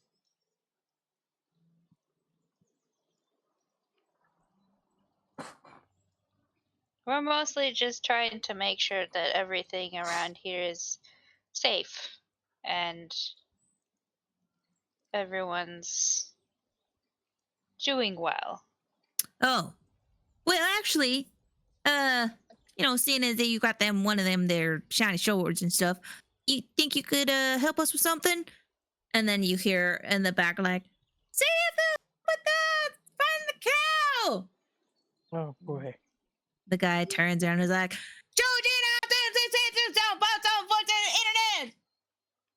"Sorry about that." You have We've internet out been- here? Yeah, we got an internet where we talk to all the other farmers and see what's going on. But none of them seem to be knowing where our cow went. Our cow disappeared recently. Been gone for about a day now. Does it escape often? Well, I mean, sometimes it does wander off, trying to find, greener grass, as it were. Doesn't go into the forest, but it does go near the graveyard, crossroads. Which haven't- way is that? We'll check there first. Oh, well, you just wouldn't need to be going that way, just to head towards west. Hey, Mr. Farmer, do you know anything about this grove place, where like the elves used to, I don't know, like a elf church place. They call it's a place with you guys, do you remember what that guy said? Yes, the Pit Heroes Grove. Yeah. Do you know where that might be? He looks at you and he is like, "Well, why would I know anything about no elf gods? And god dang, we only worship the freaking proper god here in this household, and that is Pelor." Oh, of course. Yeah. Absolutely. Well, we'll tell those guys off for you. That's right. Only proper god is Pelor. All the others is worth nothing. Well, we're not saying we pray to him. We just wondered if you knew where the place was that, I ain't know no place, no freaking elf god. Okie dokie. Probably in Right. the forest, but I ain't going in the forest. I see. Well- well, if you don't go in the forest, we will. If we Good see luck to your you. cow, we'll bring it back. All right, if you would. My cow's name is Tina. Hey. Ina. Okay. Is she good at twisting and turning? Well, My cow? Yeah. I mean, she's good at turning, not so good at twisting. If she falls down, gets up on her back, then you have to go and help her twist. But she's pretty good at turning over once you get the right momentum for it. Got it. All right. We'll look for a cow that's good at turning. You hear in the background like, "This is God dang a woman! Yeah, I'm gonna. I told him it said to go look for a cow." Excuse me, and he closes the door, and then you hear just more bickering and yelling in the background. All right, let's go. Well, that was Before- a fun interaction. Before he comes back. He comes back. hey, which way is the forest, you guys? Where the trees are. Ah, okay. Yes, let's go towards the tree. Towards the trees. Oh, here's her name. I swore I added this. Tiny. Tiny. The cow. Tina, not Tiny. T90. There you go. There you go. Now it's added to those. Is there anyone else you want to talk to in this little farm town? I really don't think so. Okay. Then you guys carry forward.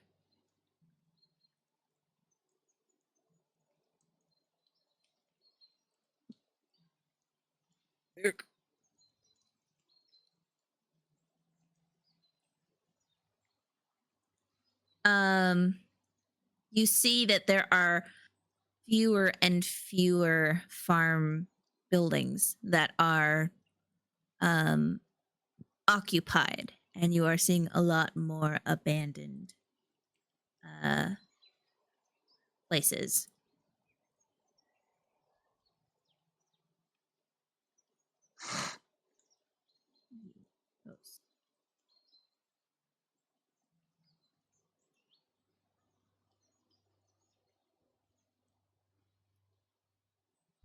Okay. Guys eventually make it to here.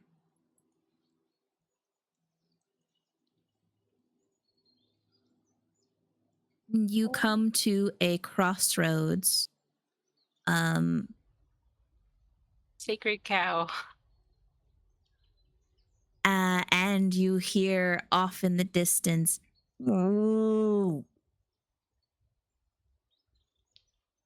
Tina.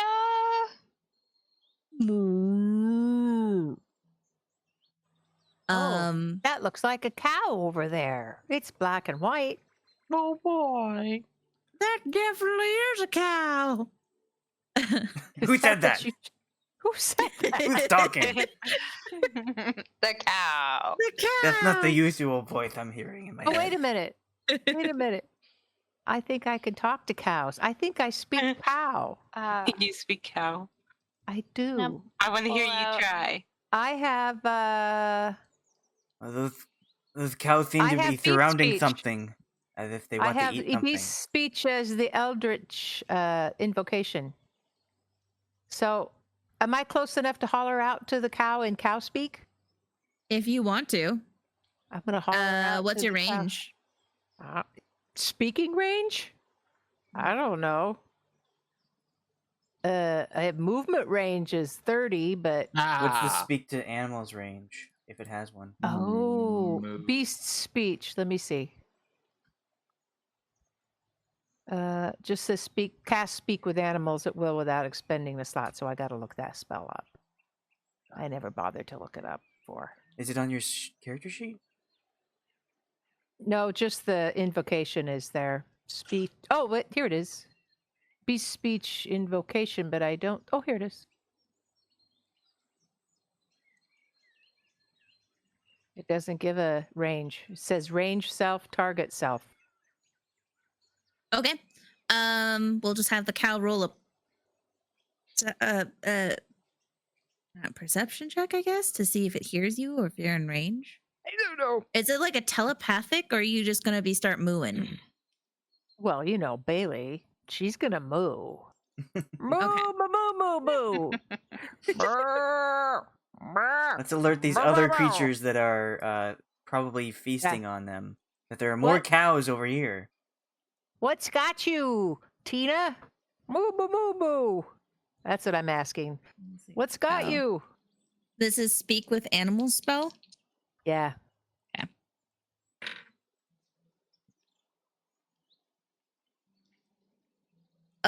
You just hear the cow moo back. Everyone hears this like loud but Bei-leigh, you understand it as a cry for help. Oh, something's attacking the cow. Poor Tina. What would you guys like to do? Where are we at? We, Oh, we there didn't say are. that we would bring the cow back alive. No, that we but would bring it back. I hate to see the poor cow get eaten. It's hurt. It's asking for our help. Let the cow die. No. A proper sacrifice. Let's think we join up should with help those the creatures. cow. Feast on the cow. Finish the cow. No. You know, we could use allies here. The cow? Well, are we doing this? Are we doing this? People, let's help the cow. Yep. Okay. We helped Yep. the cow. I want With the everyone to sacred roll cow. initiative. Okay, where I was am I? also getting an initiative in. I can't tell what those things are. Anyone is welcome to roll a nature check Oh, all right. to try and see what those things are. I rolled a 15. What is the eye that is on my character? Yeah. Oh, you can remove the eyes. They were past tokens. Those are for the madness, but you guys aren't madness. Need a initiative roll from Bei-leigh I did it. and I did it Ayre. really early. I got a 16. You have to select your token. Let me give Oh, you the turn. that's what I did wrong. It showed up, but end okay. turn. I'm selected now. Oh. Okay. So And yours was a 14? No, 15. Did I show up? because she said to roll a nature It check. was a 4. There we go. I rolled a nature check. That was a Yeah. 15. Gosh, Amanda. Okay, everybody in there? I'm in there. Sweet. Everybody, get in here. Get in here. There. Get into the water is fine. It's over there. Everyone, let's see here. Xerix, Bei-leigh and Shadow, you two know that those creatures are big and they appear to be aggressive. So that's what you were able to tell. Xerix, you recognize that 2 of the creatures appear to be adult and 3 seem to be babies. And they are of some sort of bird creature. Geldloth, you know those are owl bears. Those are straight up bear owl creatures. Oh, but And Jesus. they are big. Birds. They go Baby. saying big, Owlbears are big things. I haven't seen an owlbear in years. And you, Geldloth, with that natural 20, you know that they appear, the 2 adults are protecting and guarding, while the 2 baby owl bears are trying to take down the cow. 2 babies? Perhaps. What? You said 2 babies? The 3 babies. There's 2 adults Yeah, and yeah. 3 babies. And the 2 adults are protecting and kind of guarding the area. I do. With that check, do I know if the owlbears speak a language? You know that they are beasts. They are a large monstrosity. As far as you know, they don't have a language. Okay. You do know that they have, you guys are about 90 feet away. We're 90 feet away. Okay. Good. But you know that owlbears have keen sight and smell. Okay. Well, if we're really, are we actually going for this cow? Like, are we actually going to try to make this happen? We're gonna save has that been decided. cow! Okay, then when I see that, and I guess I recognize, he will, as part of my bonus action, I will create the Arms of my Astral Self, but then also spend another key point to summon the Visage, a word of the spirit. And when I speak, I can amplify my voice so that all creatures within 600 feet can hear me. I assume that means it's just really fucking loud.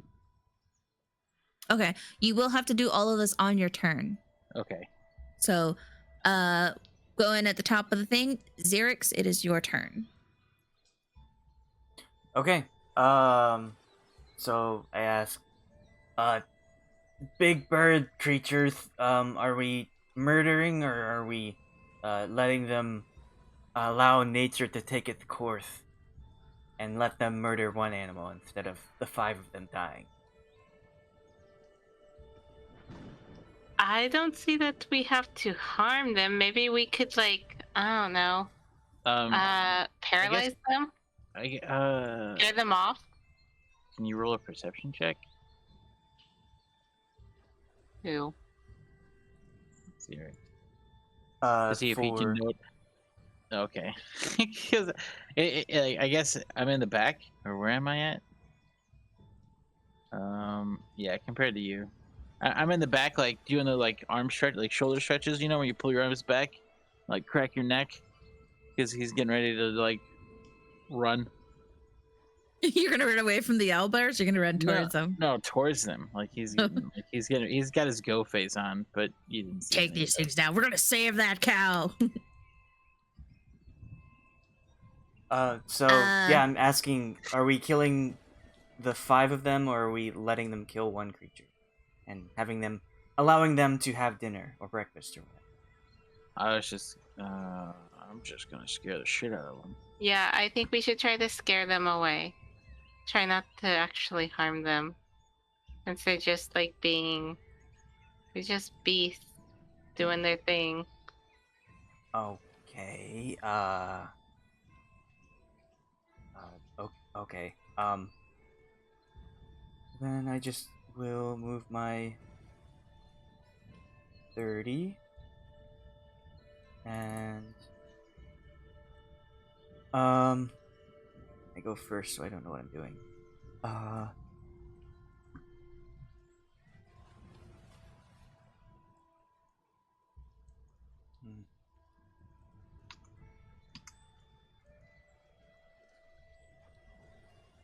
Yeah, I don't know.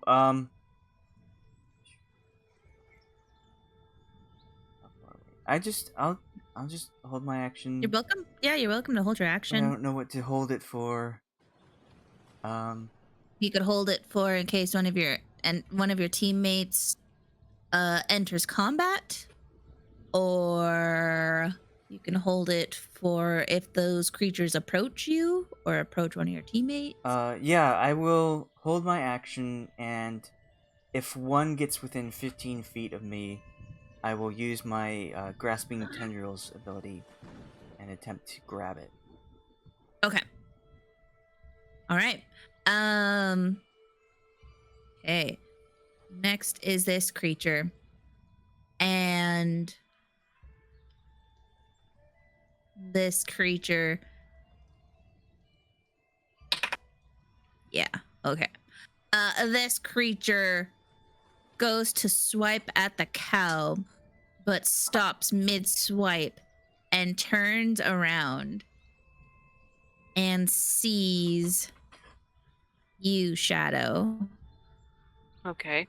And starts screeching. Can I do something as a bonus action? Yeah. Okay, I want to hide as a bonus action. Forgot I could do that.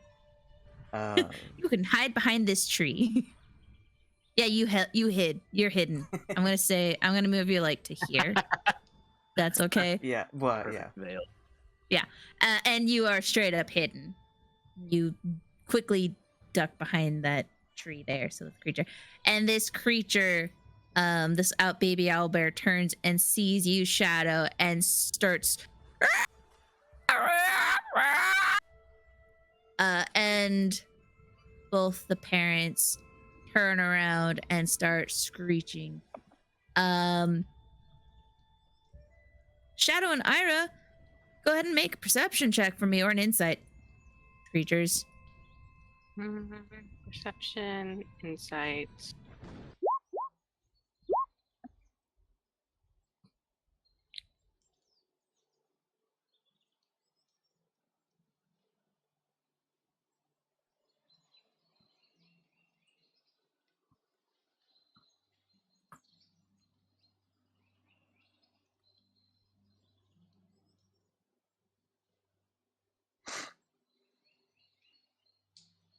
Oh yeah, you two see that these creatures are instantly aggroed at the alert sound.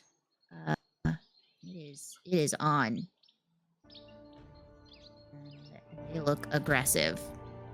This creature is going to come up.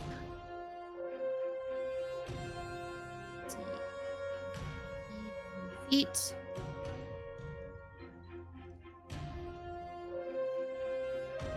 He's just going to take his full turn to get up there. And that is it for his turn. So I guess that's within 15 feet of my thing, right? Yeah. So DC 14 strength save. Strength save? Yeah. Okay. He got a 21. That saves. Okay. Anything else? That was my action. Okay. That's it for this creature. Geldloth, it is your turn. Well,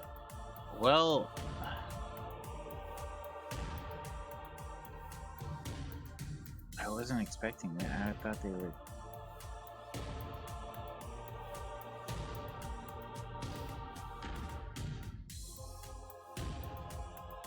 Would I have also made like a perception or insight check? Or am I too far away? You were a little too far away. Those two were up close. That's why I had them roll to see the parents' mood. Okay. Owlbears, you know, Geldloth, with that natural 20 roll, you know owlbears not only have keen sight and smell, but you know they are very aggressive creatures. You know they have a reputation for ferocity and aggression. All right. They are a top predator.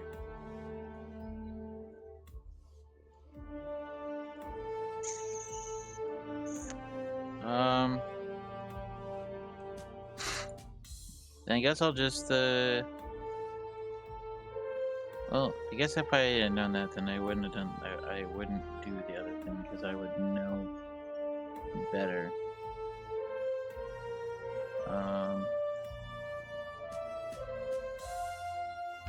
So I guess I would just like run up right in between them and just sock the bird Okay, in the face. go ahead and roll. With my beautiful magical monk unarmored clubbing. Or actually, I'll go around the other side. Is this like, are they technically engaged? Yeah, I mean, this creature ran up to be engaged with Shadow. All right. Is that still an attack of opportunity? If I No. don't leave its No? attack, Okay. then no. Yeah. And then I want to punch its bird head. Okay, that hits. That's 11 damage. Yeah. It's also magical damage because of my claws, the insignia. Wouldn't it be magical because you're using your astral stuff? I decided not to do that. Oh, okay.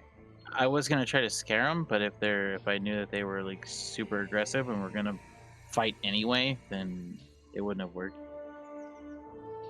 And then I guess just flurry of blows. Okay. While we.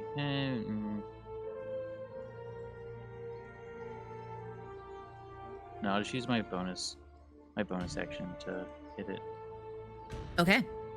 Oh, but I actually get. Okay, Jesus Christ. All right. That's 12 total. That's my extra attack that I get, I think. Yeah, for being level 5. And it's still up. You'd always be level 6. Right, I know. So Okay. what I'm saying, so that's my second attack. Okay. Yeah, it's still up. Well, this is another attack. Yeah, Okay. just smashing its bird face on behind. Okay. Anything else you're doing?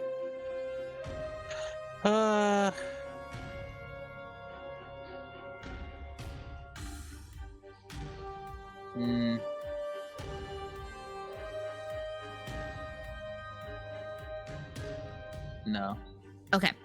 Shadow, it is your turn. Okay. I'd still like to try to like scare the little baby and parents away, if possible. Let's see here. Ooh, minor illusion. What can I do here? Be the sound or an image of an object. Image of an object within range. A sound. Ooh, kind of sound. Illusion also ends if you dismiss it as an action or cast this spell again. volume can range from a whisper to a scream. Okay, so I want to do minor illusion. Okay. And I want to create a sound. Let's see here. What would scare away birds? Well, this isn't just a bird. This is a bird bear. Bird bear. It's scarier than a bear. Yeah, it's an owl bear. Infused with an owl. It's a bear that looks like an owl. So an owl bear.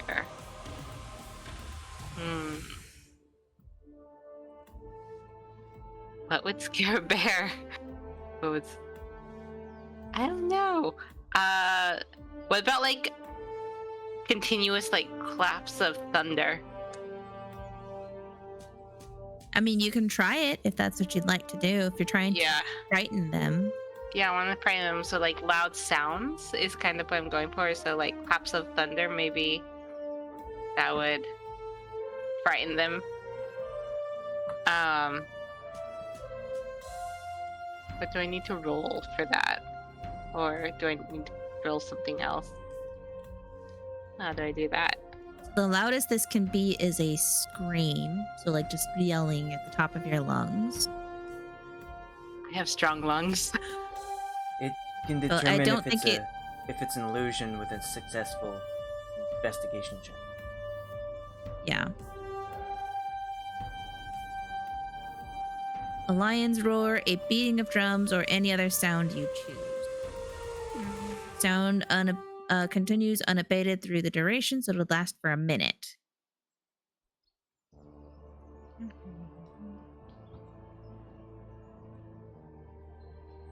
What if it has to do an investigation check to try and determine if this is real or not.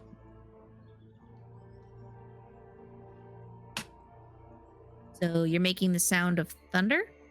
I was thinking thunder. Okay. Because I know that traditional bears, loud noises scare them, so I was thinking thunder's loud. Okay. So you cast the sound. Just a loud boom of thunder occurs. Roll an investigation.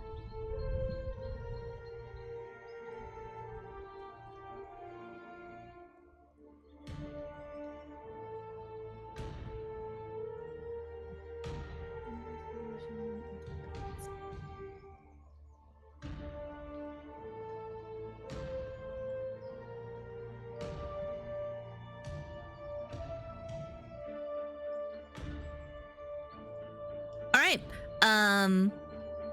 What is the DC that they have to beat? 15? Yeah. Okay. So all of them believe that they're hearing the sound of thunder. That it is just a reoccurring thing.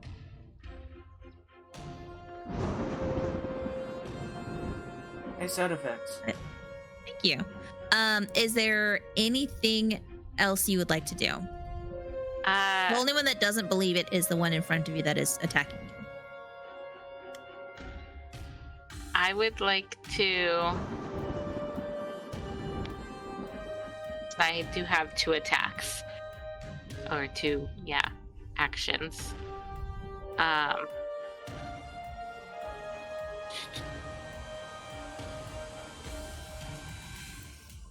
This one.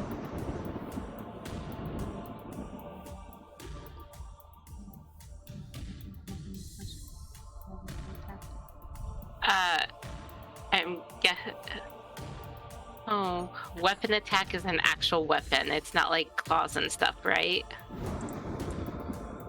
A weapon attack? Yeah. Yeah. You cast a spell. I mean, it's claws. So you cast a spell that's an action, so you only have a bonus action or movement. Yeah, because I was going to use my bonus act. Well, I can't use it, do another spells, right? I was going to say I was going to do cantrip, do the blade of warding to ward myself. You can do a cantrip, yeah. Okay, then I want to do the blade ward cantrip and ward myself against bludgeoning, piercing, and slashing damage dealt by weapon attacks. That's why I was wondering if, like, their claws and stuff count as weapon attacks? If it's worth doing. I mean, yeah. So their attacks, they say it's a slashing damage and a piercing damage. Okay, so yeah, I'm gonna do that. Is it? Which is Is it for a one bonus round. action? No. She's casting it as a cantrip. Yeah. So it's an action still. Is it a? Oh, it's still an action. There- So I- you can't. I'm pretty sure that Okay. all cantrips are actions. None of them are bonus actions. Okay, then instead, I'm going to move out of the way. Okay, you Actually, will if I take move out of the yeah, I was gonna wait a second. He can lash out then. Yeah. Can I just like wave my hands like? That tends to like You make can just end your. bird.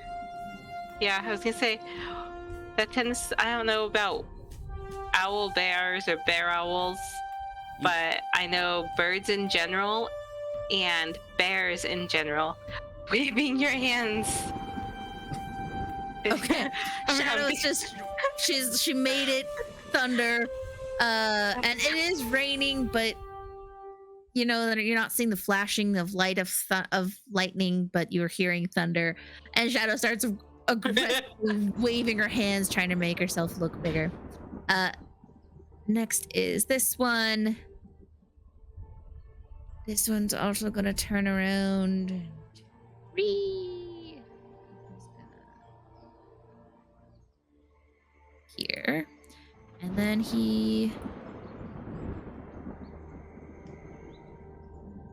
Yeah, that's it. That's all he's gonna do. Next is Cow. Cow is going to try and healthy would cows be? Probably be like cows probably have like no AC. Probably like 8. Cow's gonna try and leave. Gonna try and go into the bushes. And these things are gonna take attacks of opportunity. Ayra, it is your turn. My turn.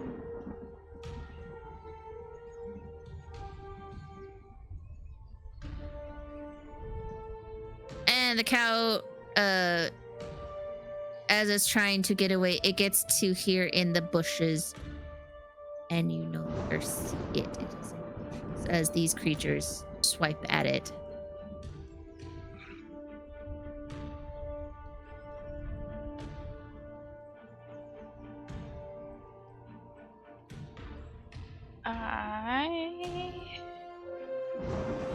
Let's see, is this a bonus action? Okay, hang on. Yes. How far are we?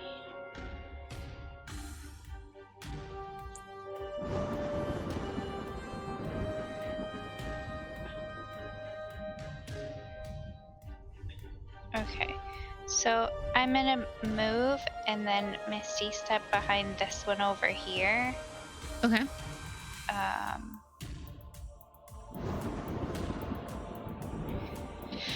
And smack it with my fancy sword. Okay. Go ahead. That hits. And that is minus 10 slashing and minus 8 hit. Anything else you'd like to do? No. Okay. Don't you have an extra attack? Do I? You're a 6th level paladin, right? Oh yeah, extra attack. I can attack twice. Attack again with my fancy sword. That hits. Woo.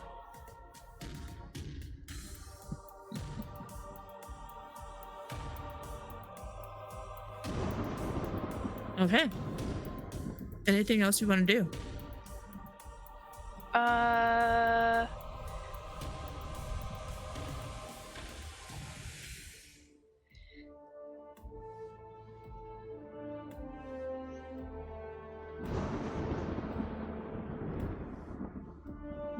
No.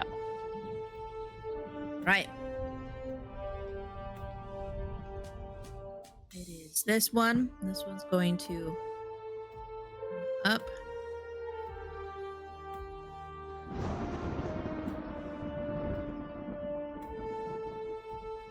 How rude. It's gonna be right there. You're gonna have advantage on. He's gonna attack you.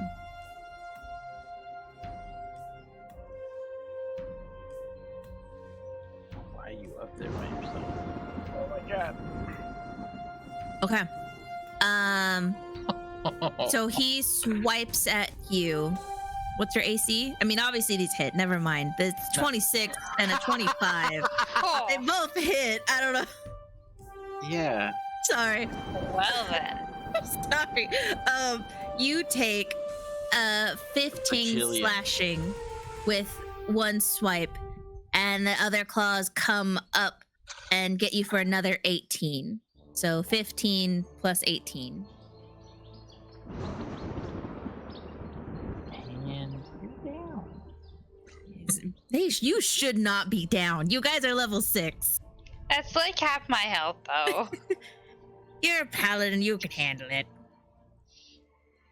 It's a total of 33 slashing damage. Yeah, you're a native of Kier Paladin. Yeah, that's just over half my health. Bei-leigh, your turn. All right. How far away am I? Hey, I'm way back here. Oh gosh.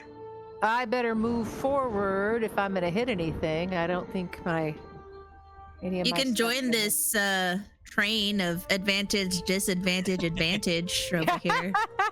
Get right here. and won't I get an attack as I go by each one of these? No. Oh, if I go to here, will I be flanking? Yeah. Will That's I what have? I'm saying. There's like a flanking train going on where Okay, I'm gonna go flanking train. this one is And flanked, but Do I Geldloth have is time for a flanked. spell? Do I have time for a spell or a wand or anything? You have to go right here. Oh, This okay. spot. But can you Alright, move sure. that speed? What's your full speed? My full speed is 30. Okay, so this is using up your entire action. Okay. So you can do a bonus action. I have I think Hellish Rebuke I can use. Hellish Rebuke can only be used as a reaction, right? Okay, it doesn't say. It just says one reaction. Right, that is Yes. reaction. That is not. I don't think I have. I looked through all my stuff and I don't have any things that are that work as bonus actions. Okay. So, yeah. And I mean, you are welcome to just keep going forward if you just want to ignore this train and just, let's see, is your full speed, so you could get to here. Get to here. Yeah, but then I wouldn't help these guys kill these two guys here. Okay. Okay. Yeah. All right. I wanna help. That's it for your turn then. Okay.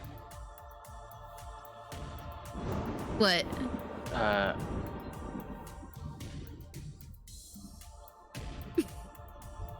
Do you want to give Bei-leigh a suggestion, Xerix? Like, yell from your spell? Uh-huh. Oh. Well, see, that's melee. I don't know nothing. All Yeah, right, so- I'll keep moving then.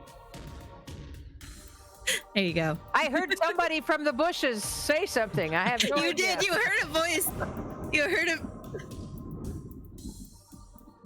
I'm used to being I'm used to being criticized by invisible creatures in the bushes. This is normal. That's how I live. All right. All right. This Xerix, where were you in the order? Or are you still in the same spot, right? Yeah. Okay. I have a question. So yeah. I was at the restroom. How much health did I get hit? no, you haven't gotten hit yet. Okay. Yet. This one gonna turn around. He gonna hit you, Ayre. No. Why would you put yourself all the way up? I was trying to draw their attention away from the poor cow. Well, you succeeded.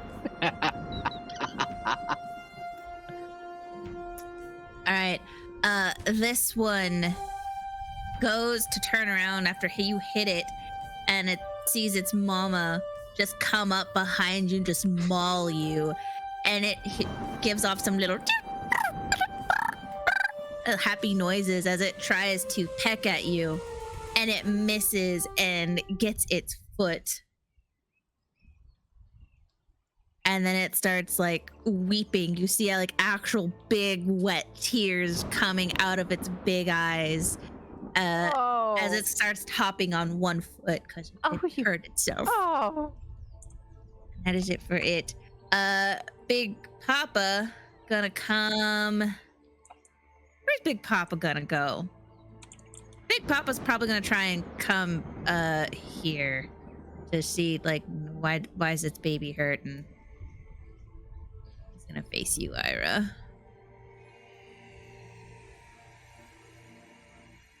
And Big Papa's gonna try and hit you. Does a 15 hit you? No. Okay. So you only take 11 piercing damage as Big Papa hits you with his beak. And that is it for him. Xerix, it is your turn.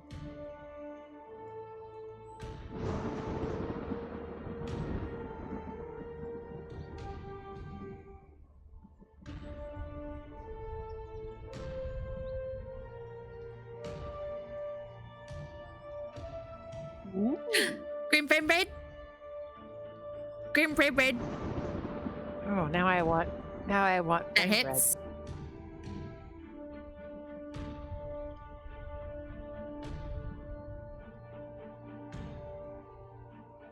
Minus 11. Minus 2. And then the fire goes to this one.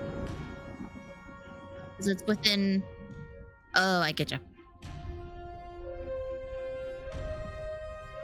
Okay.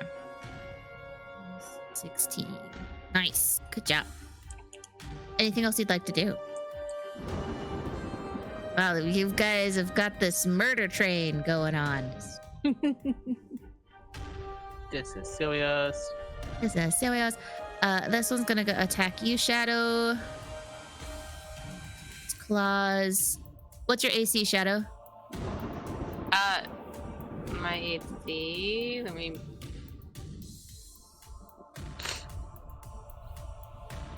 Spell save AC? No, that's not the one I want. AC is 14. But Okay. I do have until my next turn, I do have the blade ward, so I have so with that my AC goes to 15. Oh yeah, that's right. I can't cast too. Okay, yeah, then it's 14. Okay. Well, both of them miss. Is your... Okay, your minor illusion is not a concentration, so you don't have to worry about that. That is it for that guy. Geldloth, it is your turn. Oh boy.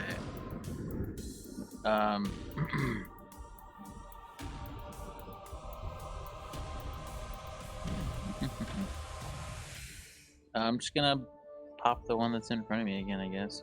Do it. Damn, that was close. This one?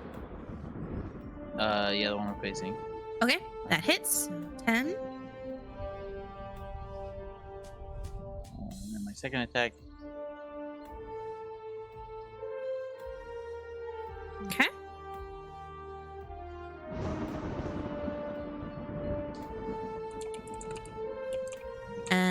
Are you doing another attack? Probably. Okay.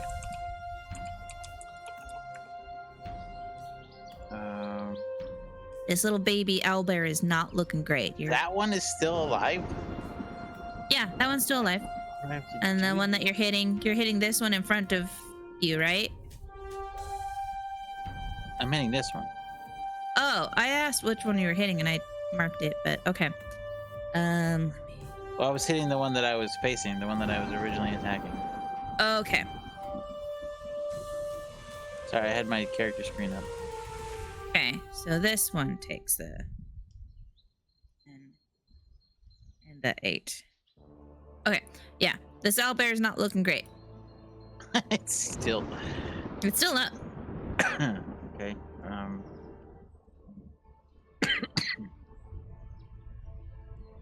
guess I'll just use my bonus action to hit it one more time.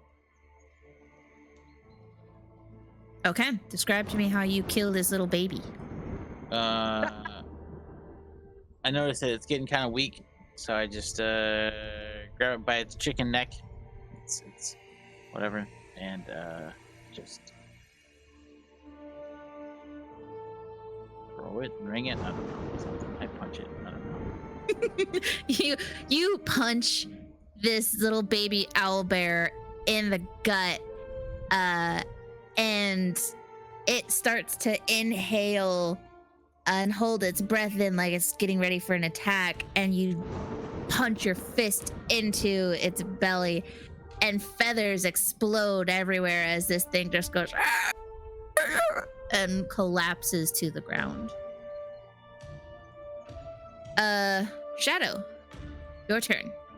Well, since it appears that we are going no holds barred now in killing babies, I am going to... Actually, I'm going to let them handle this baby, and I'm going to move myself up using my full movement so that on my next turn I can assist my friend here. Okay. Okay, anything else you'd like to do? Nope, because that was my full movement, and I don't think I can do anything else. Right. Now that I'm up. This little baby is going to attack you, Geldloth.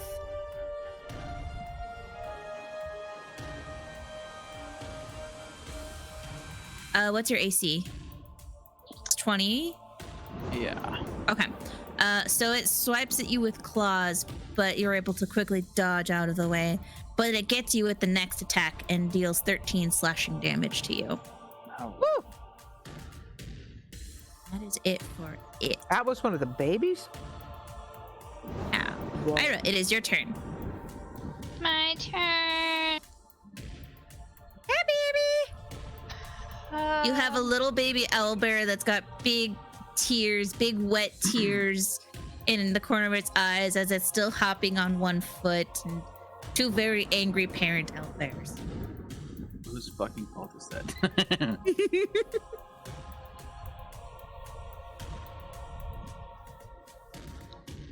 These owlbears are the kind of parents who believe that their children do no wrong, so very spoiled. Oh, I feel less bad for killing them then. They live in a really nice neighborhood too.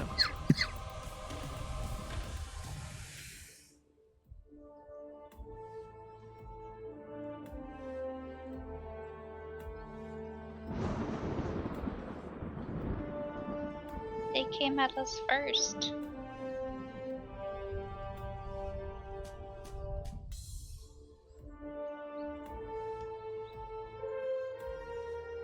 This is an action.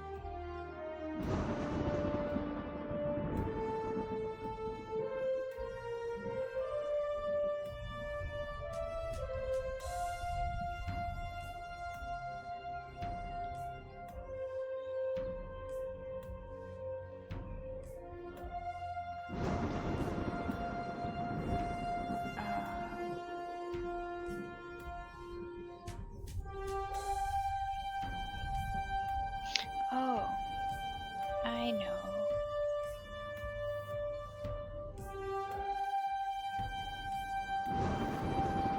It's getting something out of, like, if I were to get out a health potion and drink it, is that an action or bonus action? I believe we determined that to be a bonus action using. Okay. I want to do that first. And drink my health potion. How much is that? What do I roll? For a health potion. What kind of health potion do you have?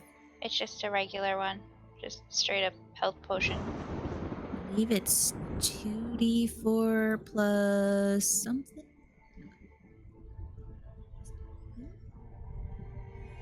Health potion. Health. Health potion. Yeah. So 7. Okay. Heal yourself for 7. Not great, but okay. You also have, as a paladin, don't you have lay on hands? It's an action. Oh, I see.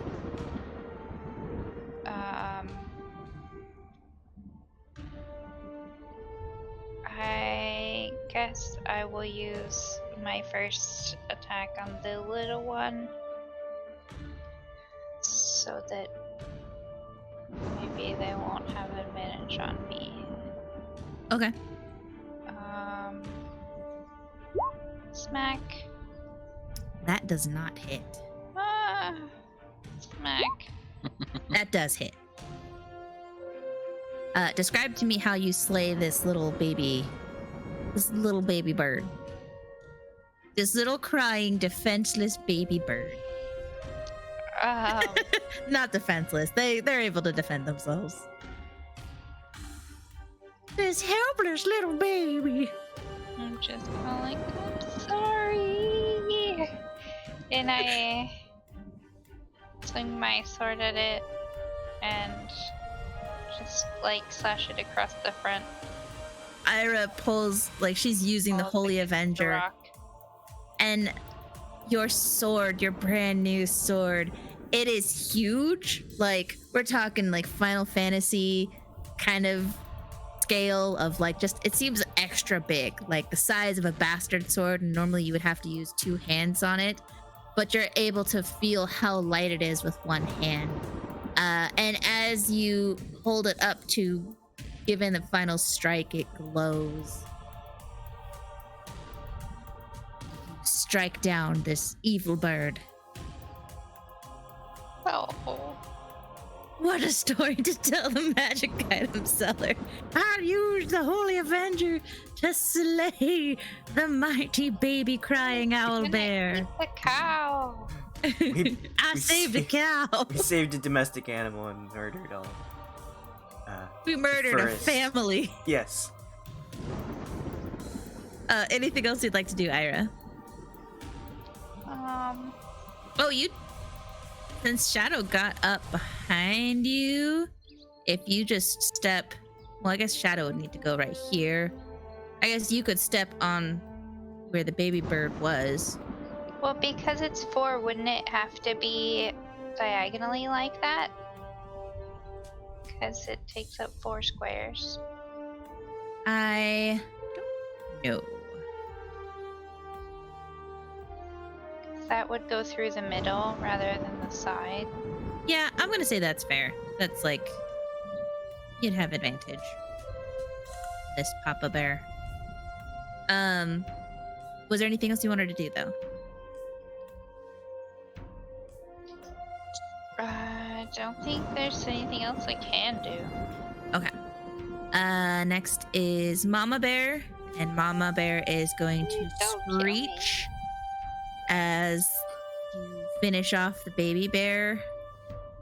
She is going to swipe you. She's going to miss the first slash, but she's going to get you for 9 slashing damage.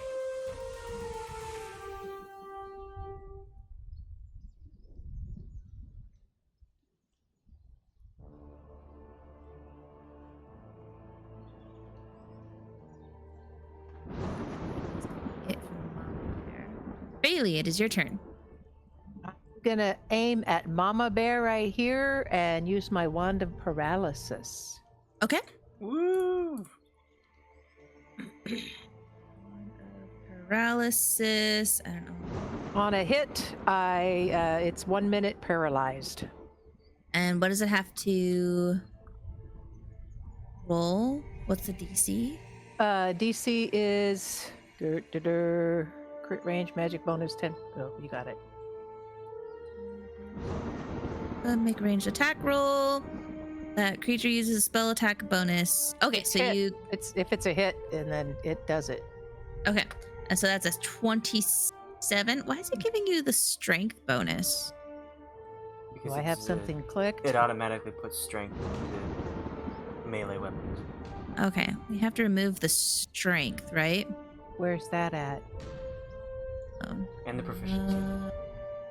Okay. Here, so we're getting rid of strength and the proficiency. I don't think it's to hit. I think it's a saving throw. Because on the thing, the Wand of Paralysis, Wand does 7 charges. While holding it, you can use an action to expend one of its charges to cause a thin blue ray to Hang streak on. from the tip toward a creature. I think it's because my giant strength was still up. Remember when I had giant strength? So how do I take that away? Let me see what I did here. Yeah, giant strength was way up. And it's your spell attack bonus, so that's you go on your spell sheet. You'll see what the bonus is. There, now your strength should be normal. Okay. Well, I did have a 6, not a... Oh, I have a 12, right. Okay. But you have a plus 7 to spell attacks. That's true. So this Wand of Paralysis is a fail. Okay, there we go. You want me to try it again? Okay. There, so it's a 16. Which hits. Yay! And so what was it on a success? She's paralyzed for 1 minute. Ranged attack. On a hit, the target is paralyzed for 1 minute. Yep. At the end of each of its turns, it can repeat the saving throw. Wait, what's the saving throw then? Why is it saying a saving throw? I don't Maybe know. look up the item. Maybe it just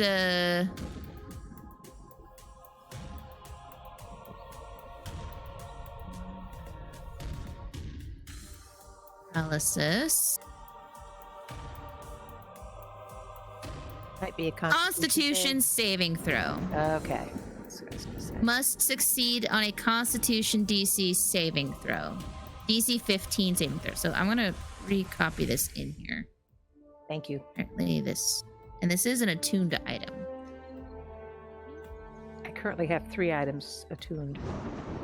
Well, no, the bag doesn't. So I have a cloak and the wand. Oh, and my pyro converger. Okay, Not bringing that DC up 15. Not yet. I don't want to burn the whole forest down. We just got here. What? Okay. Bei-leigh doesn't want to burn things? Well, not right Restraint. away. All right. So it failed. Burn the Constitution. forest down. Xerix needs some restraint. So this thing is now paralyzed. Yay! Net icon. Okay. Bei-leigh, is there anything else you'd like to do? I will just step this direction so that I can hit this thing with my cone. Okay. On the next thing. Baby bear is dead. Next is Papa Bear. Papa Bear is going to attack you, Ayre. He hits you for 11 slashing damage. Misses I'm the second. alive. And Xerix, it is your turn. Okay. Once more, same thing. Green flame blade, rapier. That 26 to hits. hit. 11, and then 5, and then 9. So 25 damage. Nice. This little baby is not looking good. He is looking in really bad condition. It's all magic damage too. Okay. If there's a but that's my Is there turn. anything else? Okay. Geldloth, your turn.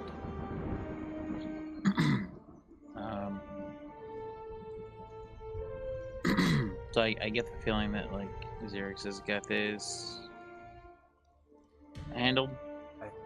Yeah. If you run away, I won't be able to do as much damage. Don't leave me. Okay, I guess I'll turn around and it's still attacking me. It is, yes. All right. Fine. We'll take care of this then. So, guess I'll whack at it. Okay, describe to me how you murder this thing. Oh. what I meant to do, was to like run past it, and I just wanted to like, move my hand, my left hand, to like push it out of the way, but I accidentally, I guess, just I hit a sore spot or something, and it just, I cleaved it in half, I guess, with my bare hand. God. You're so strong. I didn't know what I was doing. But it has bare hands. You don't.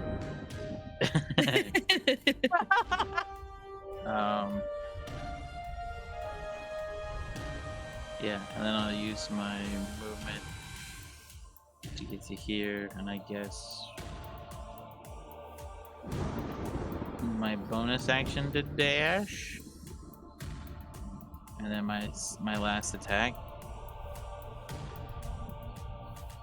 Okay. That hits.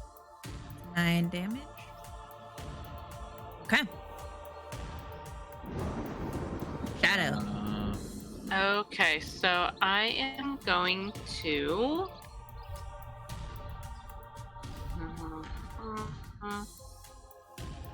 I am going to do. So what can I do with my bonus movie? My bonus action? I can so I can do like a spell and then move, like that If the kind of spell combination? says it's a bonus action. Well, I was meaning since I'm a level 6 bard now, I get a bonus action. Like I have a second action now. No, you get an extra attack. So if you take the Oh, an attack extra action, attack. you can make another attack.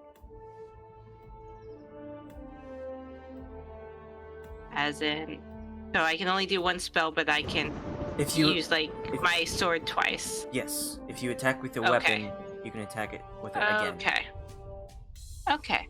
So in that case, because I was thinking about doing a spell, but that I want to try out because I thought it looked fun. But wait, let's look at this. What does this one do? Does this affect more than one person? A 10-foot radius. Oh, that's gonna harm my dear friends, comrades, and so on. Okay, so not that one. How about this one?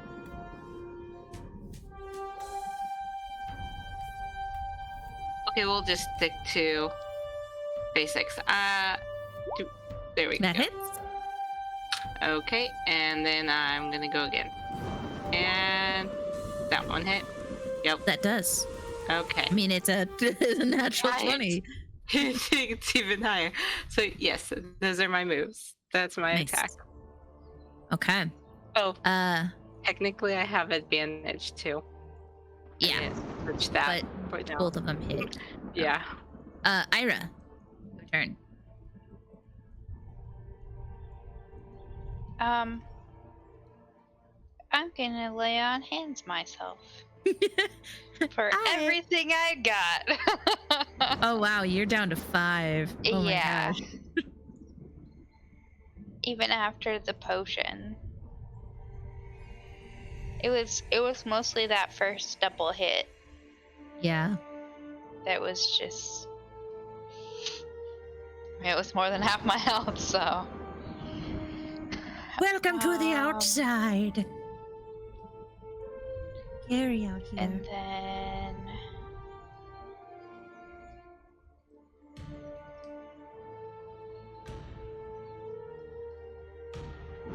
that's not helpful.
Is there anything like are you able to attack, or is that the end of your turn? Did you not hear what I said? Oh, I did no. not. Oh, okay. Maybe I wasn't holding down the button enough.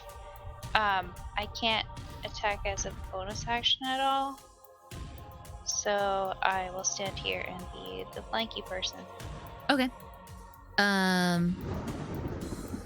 Next is Mama.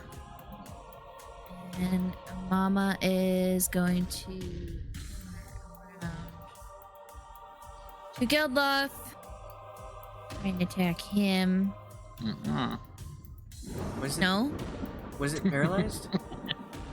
Oh, right. Is that what the net is That's for? right. It is paralyzed. Paralyzed. Let's We see, can it's gonna roll try a- and... Oh, I was just saying Constitution. because no, she didn't. Nuh-uh. She ain't gonna. She's gonna roll a Constitution save. She fails. That's a good thing, because she had a crit on your attack. So she's still paralyzed. You. Bei-leigh, it is your turn. Yeah, I'm going to use my Scorching Ray. Now, I do have a third. Does this mean now that all my spells are going to be cast at third level? Yes. Okay. So since I get an extra ray for using a spell slot third level or higher, so I actually get 4 instead of 3 rays. So I guess I click this 4 times. And I'm doing them all on Daddy Bear right here, Okay. the guy that's still awake. 1, 2, 3, 4. Hits. Okay. Misses. Okay. So 2 of them hit. Okay, so I can click that. Let's see, I should be able to click that to get the damage, right? There's 4, Yeah, so there's 4 and then 1 more. 9, And 9. Okay. 13. And there goes that. Okay. Anything else you'd like to do? No, I don't think I have I don't have action left. All right. Papa Bear is gonna try and go for Ayre. Ayre, this bear, Papa Bear, swipes at you for 13 damage, and then comes up with the other claws and hits you again for another 13. Ooh.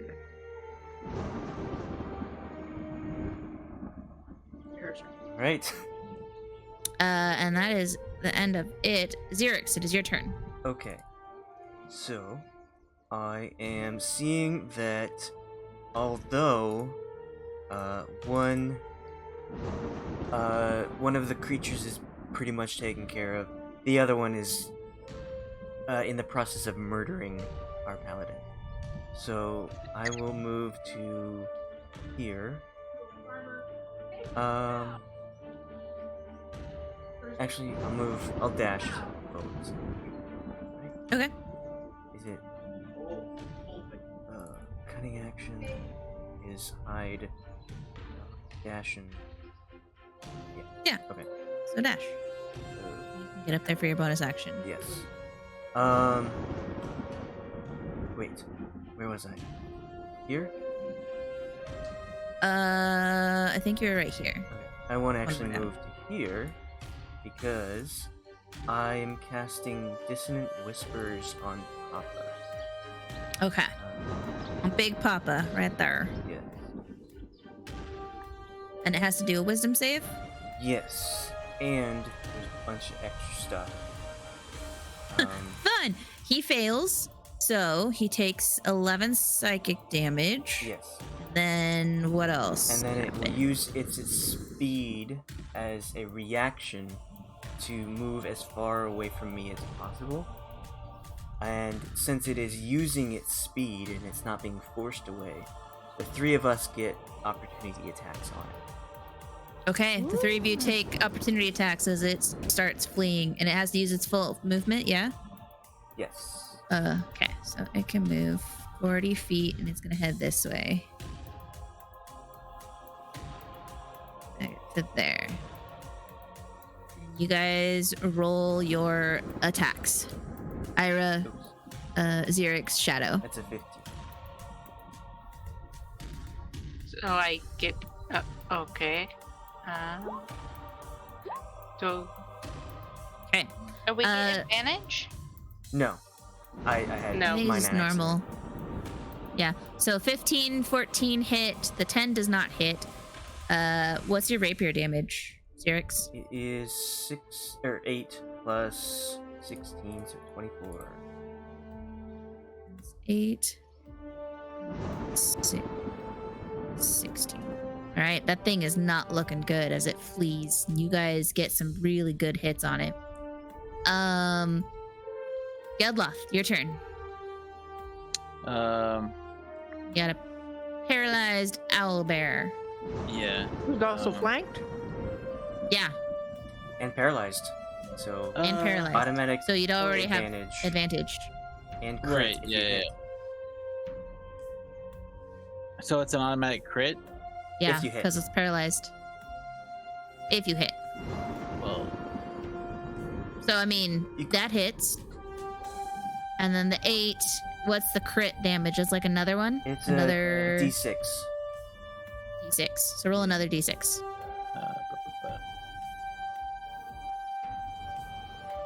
It's 5. You have, like, 2 more hits on you, don't you? Oh, I have plenty. Okay, that hits. So that's a 10 and roll another. 16? All of this is magical damage, if that matters. I mean, it doesn't matter, but it doesn't have any I'm just saying if it does matter. resistances or anything. And then I guess flurry of blows is. Okay. Well, it's paralyzed. While it's paralyzed, take it out. Murder the mother. It's only ethical. Minus. And then 15. Oh my, 10. Well, it's at 15 to hit. I didn't know. If that... 15 hits. And that's 10, and then your d6. Yeah. Dang, you whittled this thing. You did so much damage to this 30. thing. 18, 43 29, damage. 39, 7, 52 damage.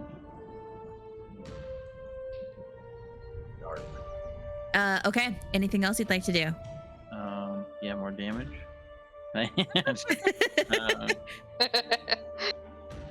No, I don't think I can do anything else. Okay.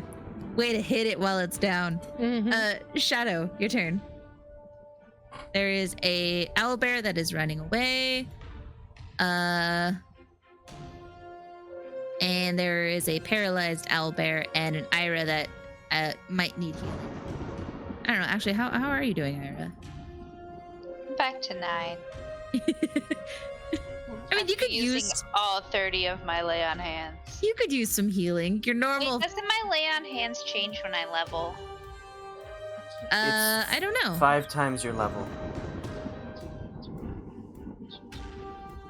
So yes, each level goes up. I must have already updated that part before I leveled up then.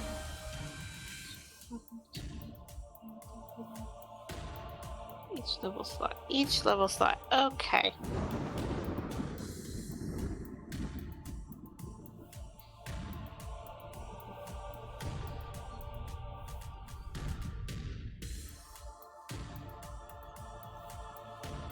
So I did cure wounds or whatever on Ayre. Do I have to move closer? Here we go. You Move do, because it is closer. a touch. Yeah. Okay. There we go. And yeah. So is it just the 6 healing then? Because I thought it said doing it at level 3. The higher level cast is 8. Oh. Didn't say. I thought that it was an extra 1d8. Yeah, so 3 you're doing to 1. 6 and 8. Okay. Okay. So does that mean that she gets 14? Yes. Okay, you have 14. You can breathe a little easier now. You're not so close to passing out. Shadow, is there anything else you'd like to do? Nope, that is my moves. Okay. Ayra, it is your turn.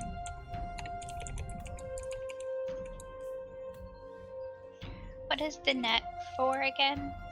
It is paralyzed. Okay.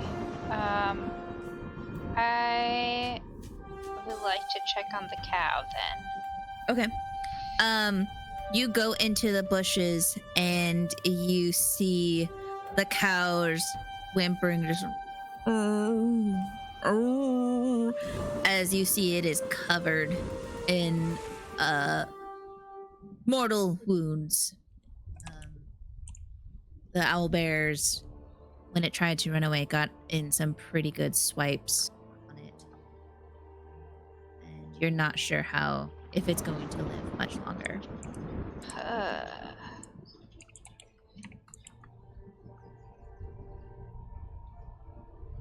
Can I cure wounds the cow? If you want to, yeah. I mean, we just killed a bunch of stuff for it. I can't die now.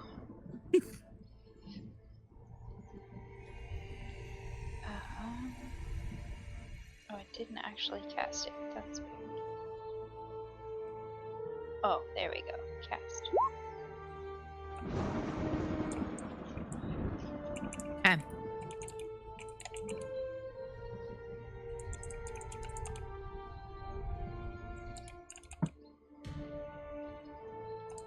So you place your hands on the cow and you're stroking it, and then you cast Cure Wounds and you see the wounds stitch up, and the cow is covered in blood, but it is no longer openly bleeding. And the cow seems to be aware that it isn't feeling so much pain anymore and tries to get up. It just starts like trying to rock up and down, back and forth. I take out a carrot and feed it to the cow.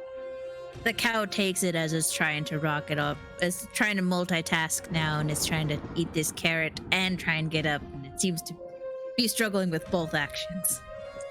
Is there anything else Is there anything else you'd like to do? Nope. Okay. Paralyzed owlbear is gonna try and get not paralyzed. Constitution save. And it finally breaks free of the paralyzation. I think that's it though, right? It can't do attacks. Yeah. Paralyzed. Yeah, I think that's how we've been. I don't know if it doing gets a bonus action though. I don't know. It's at the end of each turn, so its turn is ended as it. Yeah. Okay. struggles from- Cool. Bei-leigh, your turn. Eldritch Blast. And I get Okay. I get 2 of them now that I am level 6. I'm gonna do it on the bear that just woke up. I was watching. Not the that one thing. running away. Not the run running away, the one that just woke up. Well, maybe I should do the run running away. Because that one, yeah, has fewer people around it. I'm going to do the one running away. This guy here. Okay. Whoops, I did. Well, it's doing that instead of doing the thing. I'll do it here. There you go. The first one does not hit, but the second one does. Go ahead and roll that damage. Okay. All right. Describe to me how you slay this thing. Just a, standard little lightning bolt thing. And it just tripped and fell down. Not my fault. So you see this giant owlbear galloping away at full speed, and you just eldritch blast it, just like a little pop, and just snipe it and you hit it straight in the back, and it does that whole arcing of the back, Yeah. like and then Oh, you got falls. me, and it rolls into a ball. Oh. He's dead. Xerix, your turn. Alrighty then. You will move to here for advantage. Advantage. Use the fun green flame blade again. Green frame blade. 16. That hits. 11 plus 4 plus 11. So, All right. 26 damage. Describe to me how you kill this. Overkill this. So, with the circle of life, he believes that someone had to die in this spot today, and since it wasn't the cow that just got healed, he supposes it had to be this creature, this beautiful amalgamation of different animals, and his blade will light up in fire in green flame, and he'll slash the throat of the creature, have it fall dead. With a final screech, gurgled with blood, the creature goes and collapses. A heavy thump. You have successfully murdered this family of owlbears. You all have to really seriously think about your morals, people. Xerix wipes off the blood of his knives. They're probably just gonna slaughter this cow anyway for meat. After the cow seems to realize that it is safe, the cow gets up and starts getting out of the bush. Come on, cow, get out of bush. Well, should we walk this cow back to its owners? Yeah. Come on, cow. It didn't get that far away from the house. Yeah, you I'm gonna guys talk like to the cow. Tell it, walked you for need to like go home, cow. maybe 30 minutes. We're coming to the crossroads. Okay. The cow's like, it gets to the crossroads and it kind of stops here. I want everyone to roll a perception check if you're looking at the cow. I'm talking to the cow. Meow. Meow, meow, meow. Meow.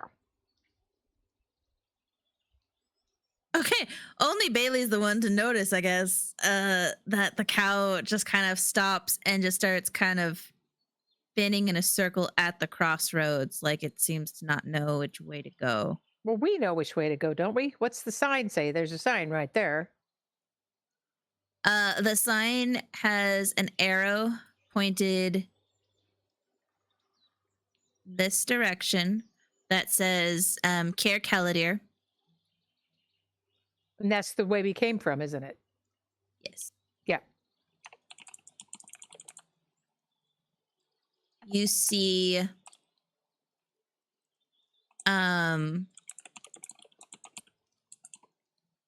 another sign. The other sign here points this way and says to Durnell Forest. This sign points and says to Blackstone. And this sign says to White Rock. Does anybody have any notes with any of those place names on them? Does that correspond to anything we've been told? Blackstone sounds familiar. It Is does. that the place we were supposed to go? I'm going to ask the cow why it's confused. Moo, moo, moo, moo. Don't you know where home is? What are you turning in circles for? Do you still have the spell activated? Yeah. It's How at long will. How long? Oh, it's at. What spell is this? This is in, look on my core sheet. It's a evocation. It's a, what is that thing called? Eldritch Evocation. Eldritch Evocation. Oh, you can cast Speak with Animals at will without expending a spell slot. Yes. Okay. And she can cast this whenever, right? Yeah. So the cow says, Momo. like, I don't remember how I go home. Oh. I don't know what direction to go. Oh, that's precious. Okay. Well, follow me. Let's get you home. And I'm gonna tell it to follow me and go back the way we came, which is where that place was. Move on. And it follows you, and it'll stop every now and then to seem to get distracted by eating some grass. Okay. And I'll keep talking to it as I go. Just keep it going. Is there anything else you guys would like to do in this area? No. We saved a cow. Okay. I want to I'm gonna search the honor the bodies dead that were Mm, just go ahead. slain. Okay.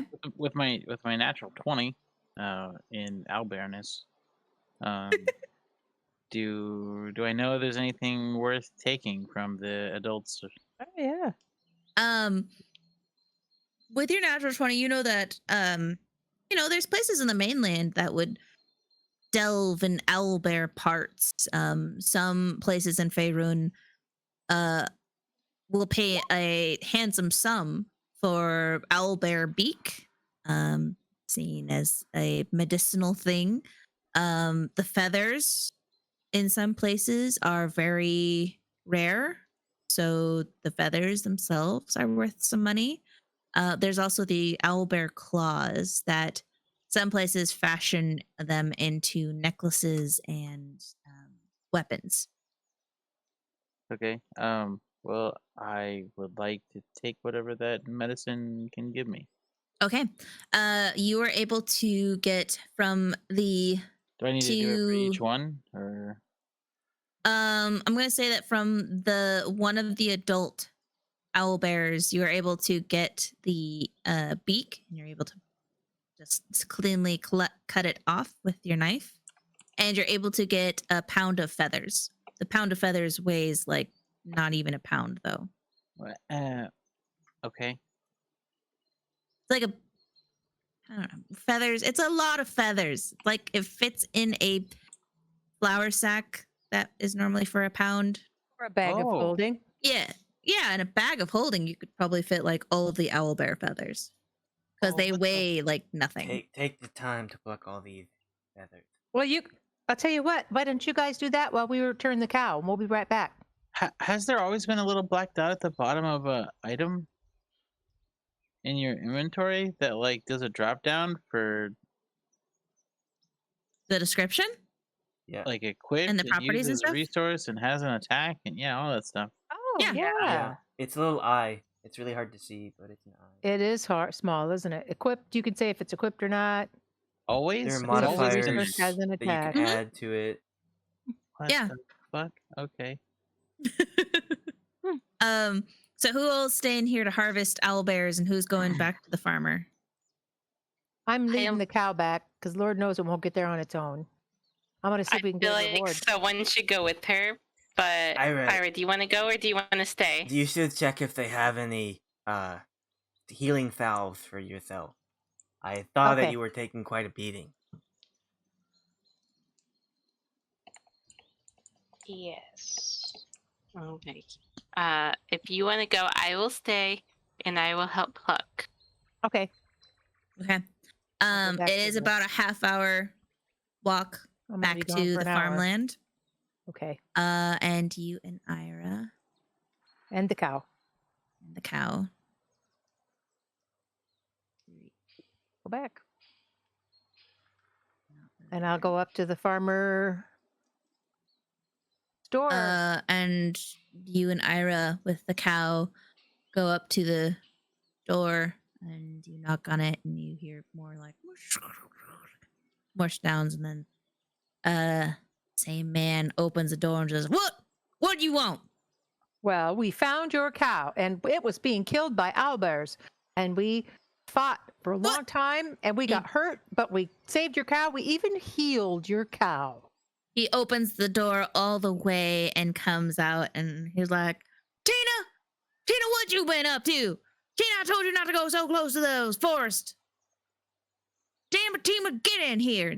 The cow, like, starts walking into the house. Into the house. Well, moo, moo, moo, moo, moo. I'm going to talk to the cow. Moo, moo, moo. So you live in the house? Yes, it's safe. Oh, how nice. Do you like your owners? Are they nice people? There is grass. Well, Tina says you're very nice people and you feed her well. That's so good to know. Of course, you gotta feed a cow to get the milk. Everybody know that. Well, I hope you're grateful enough. We know we were injured quite badly. You wouldn't have any healing salves, would you? Turns around and yells and is like, Georgina, do you got any healing salves? These people claim they hurt the cow, and the cow getting attacked, but they save the cow and they hurt themselves. You hear a woman in the back like, get it! And finally this woman comes up.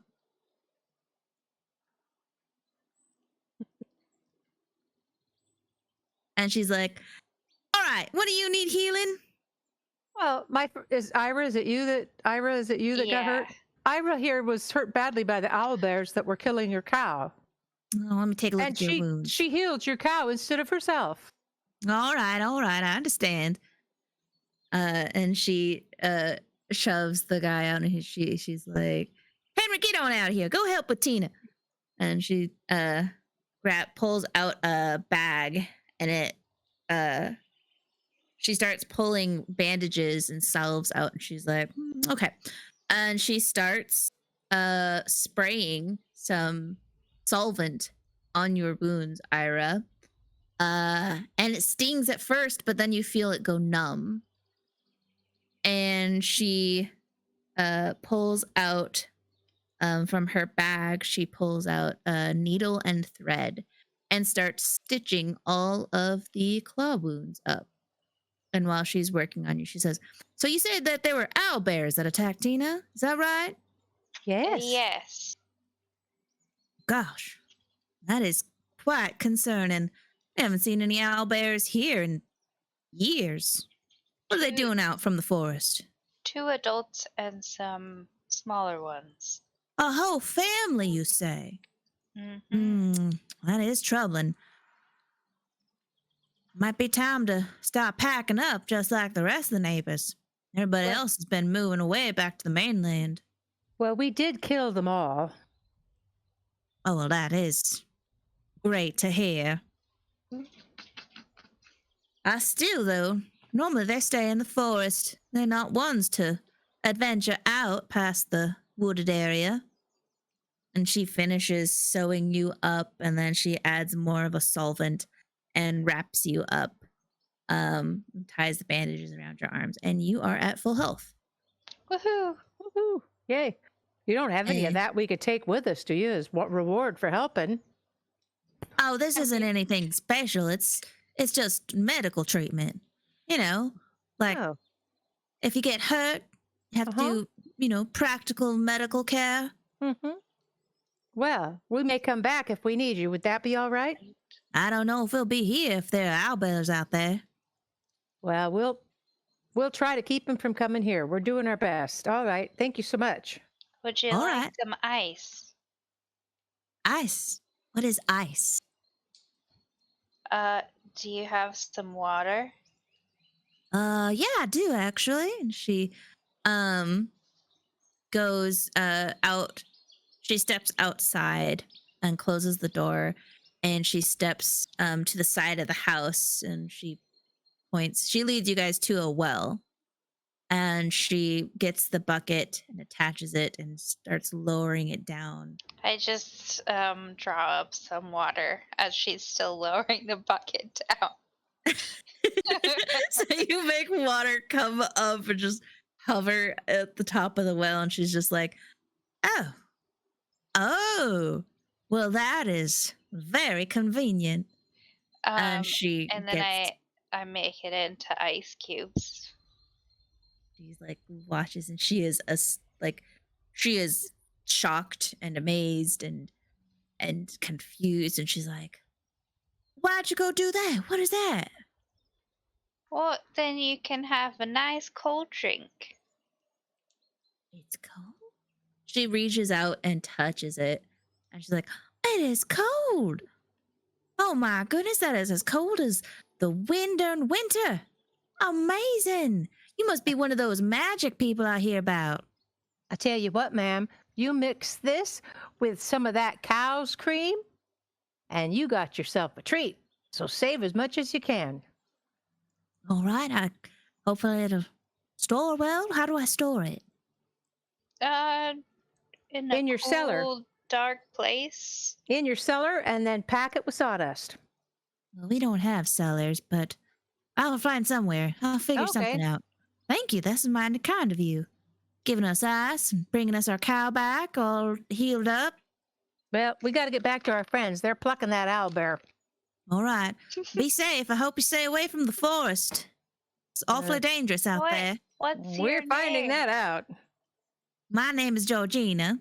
And that's my husband, Henry, that you met earlier. Mhm. Nice to meet you, Georgina. I hope you don't have to Yep. move. Well, we'll see how it goes. There's more owlbears and more creatures coming out from the forest, and it's only the safest thing to do to... Well, we Get didn't closer encounter to any on the main way area. here. Well, that's good. Yep. All right, we'll head back. All right. She waves goodbye. Ayre, you are fully healed. Yay! Woo! You are all stitched up and bandaged. And you guys head back to the crossroads. The rest Get that of cow out of you, there. after half an hour, and let's say 10 minutes of talking, so 45 minutes, you were able to get all of the owlbear stuff plucked. So you were able to get 2 adult owlbear beaks and 3 owlbear baby beaks harvested.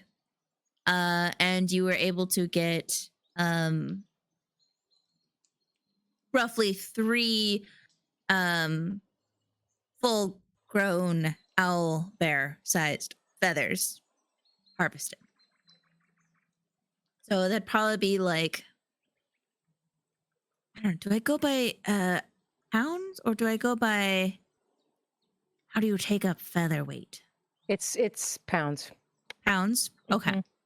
So it would be 3 pounds of feathers, That's but a they don't lot. actually weigh 3 pounds.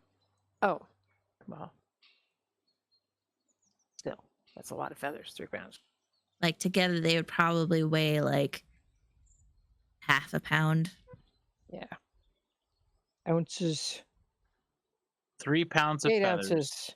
Yeah. weigh half a pound. I don't know how to describe it. They're feathers. So they take up space, but they aren't heavy. So volume rather than weight. Okay. So you So want to give me an arbitrary count of feathers that weigh half a pound? Sure. Let's say you get 50 feathers. Okay. Okay. Or Rather 60. Let's say large. 60. Let's say you get 20 feathers per bird. Seems silly, but you get 60 feathers. You got 60 owlbear feathers that are in good condition. Okay. Okie dokie. Which direction are we going to go, guys? We're kind of looking. I think one of the first places you wanted to find, wasn't it going to be that grove where he said we could rest and that would be safe? Yeah, that's where I wanted to go first. Kind of make He that our did. base. I want all of you to roll a history. Oh, Okay. finally. Ugh. All right. Geldloth, your history roll. You don't understand what everyone's talking about because you remember Mathis telling you guys that the grove is somewhere in the forest, the Durnell forest. It's in the Durnell forest. It's not outside of the Durnell forest. It's in the Durnell forest, and the Durnell forest is a labyrinth. Okay, so we now to go. Is one of these signs say Durnell Forest on it? Yes, this Okay. one So pointing this way says Durnell. Okay. This one says Caer Caladir. This one says Black something. Blackstone, and this is White Rock. Okay. Well, I think we need to go to Durnell Forest. Oh, I don't because I didn't roll a good history. We're after we collected, I guess we're all like standing around this sign. I would say we're going to Durnell. Okay. Okay.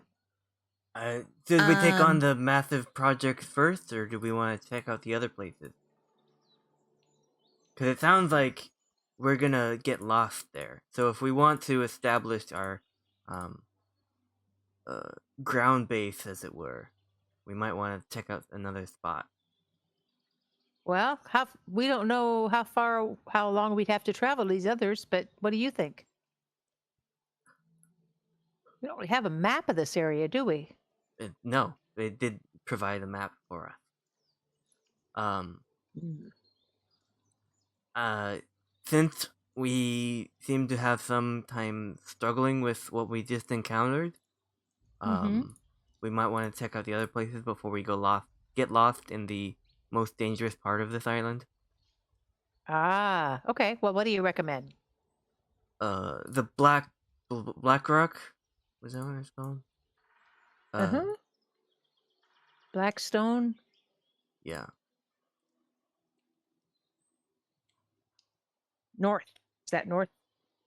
That was this way. Okay. East. Okie dokie. I'm good. And if there's nothing there, we can always come back to this spot. All right. Okay. Doop-dee-doo. You guys head out towards Blackstone. And you can tell you're getting you're skirting the Durnell Forest, but you're not going in it. And you come across Ooh, that looks like Nice. graveyard. Yes. it is Oh. about 3 no, I'd say it's probably like 5 p.m. as the sun is, getting closer to setting. It's not sunset quite yet, but it will be sunset in about an hour. And you come across this area. I want everyone to roll a perception check for me. Oh my God. How 18. come we've all got these did we got madness again? No, it's a. She's just copying and pasting the tokens. Yeah, don't worry about All it. right. Okay. They're just But yes, you have madness again. those owl bears really Through you. spooked you. It's so Murdering of a spooky. family got you some madness. Yeah, your conscience is like really just distraught. Conscience. There you go. Really? You think Bailey's got one like that? So you guys head along the path towards Blackstone, excuse me. No, it's Blackrock. Because it's No, they're Blackrock and Whitestone. they're a mercenary group. You guys head along the path that is toward Blackstone, which you believe it sounds kind of familiar, but it's not really. It's places you heard of. And you come across an ancient-looking stone wall, and you immediately tell that this is a graveyard. Shadow, you are the only one that sees this. But you see 3 figures are further back in the graveyard, and they appear to be doing something.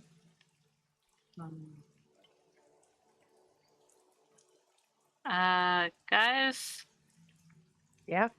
I do not know exactly what I see, but I see someone in the graveyard. Well, people have a right to go into graveyards. Honor the dead. Gravedigger? No, I think they're being suspicious. Do you suspect everyone you see in graveyards to be suspicious?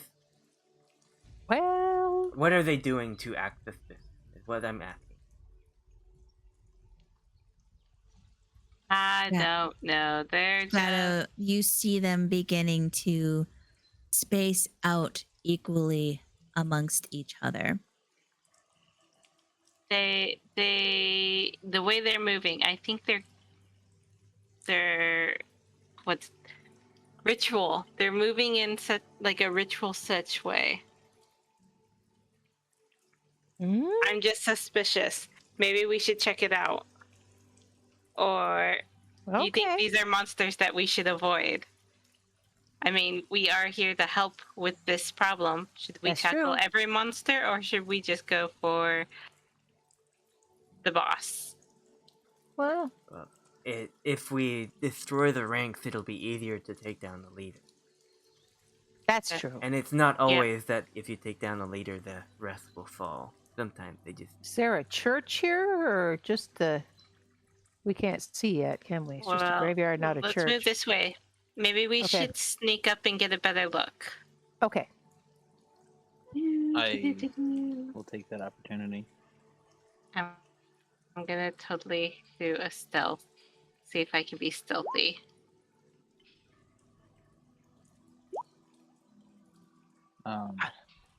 Be Xerix will stealthy. take a stealth How- too. How dark is it? I was right here. How dark is it? I You said like like Twilight. Hide behind tombstones. I'm being stealthy. You can't see me.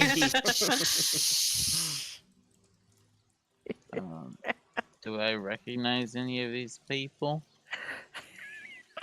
Oh my god. Ira. You see I am sneak. Ira Oh, here and we go Bei-leigh. again. Oh my god. Okay. Shadow, as you guys start to stealth in, Shadow, you keeping an eye on them and you hear them beginning to chant. No, I and don't you want them to call anything. You don't know They what they're like saying, dash. but Pretty you bad. definitely recognize it. That's good. And Bei-leigh and Ayre, Bei-leigh, you walk in and you're like, I'm being sneaky. And you run right into this pillar with a loud "Kung." And Ayre, you I'm okay. I'm okay. I'm just hiding here. you hide there and you see Bei-leigh do that, and you instinctively, unconsciously let out a loud sigh at the thunk of Bei-leigh, and then you immediately put your hands to your mouth and like, oh crap, what did I just do? And I jump up As- and say, "That's okay. I'm all right." These guys quickly start speeding up their chant, and this one over here looks at you and I wave. you all feel shaking underneath the ground as all of these creatures Oh, start popping out of the shit. ground, Oh shit! and the God. magic circle that they had cast fades, and these guys point to you all and say, "You've made a big mistake coming here." And we will I'll end say. it here, I was gonna and we will say. start with initiative Check. at next time. I have one spell left. I would like you all to roll a history if you'd like. We'll see what I get. It's not like we made a mistake coming here. It's Finally, we a made a good mistake roll. having the people who are not efficient in stealth actually try and make. All right. Xerix, Shadow, Ayre, Geldloth, do you have a history roll? Yeah, from earlier, or am I I re-rolling? just Re-rolling. did it. It's 19. Yeah, no, I see yours, Ayre. Okay. So Xerix, everyone except for Bei-leigh, you all immediately recognize these guys, and they look very similar to that dude that was in the drug den at the top floor with the massive tentacle creature. You guys, especially you, Shadow, and Ayre, recognize these as more of those buffed up, tentacle-faced cultists. So there's that. Cool. Just peachy. And we Squid will end it faces. here. With Them the squid faces. faces are terrible. Oh man, that's a lot of mobs.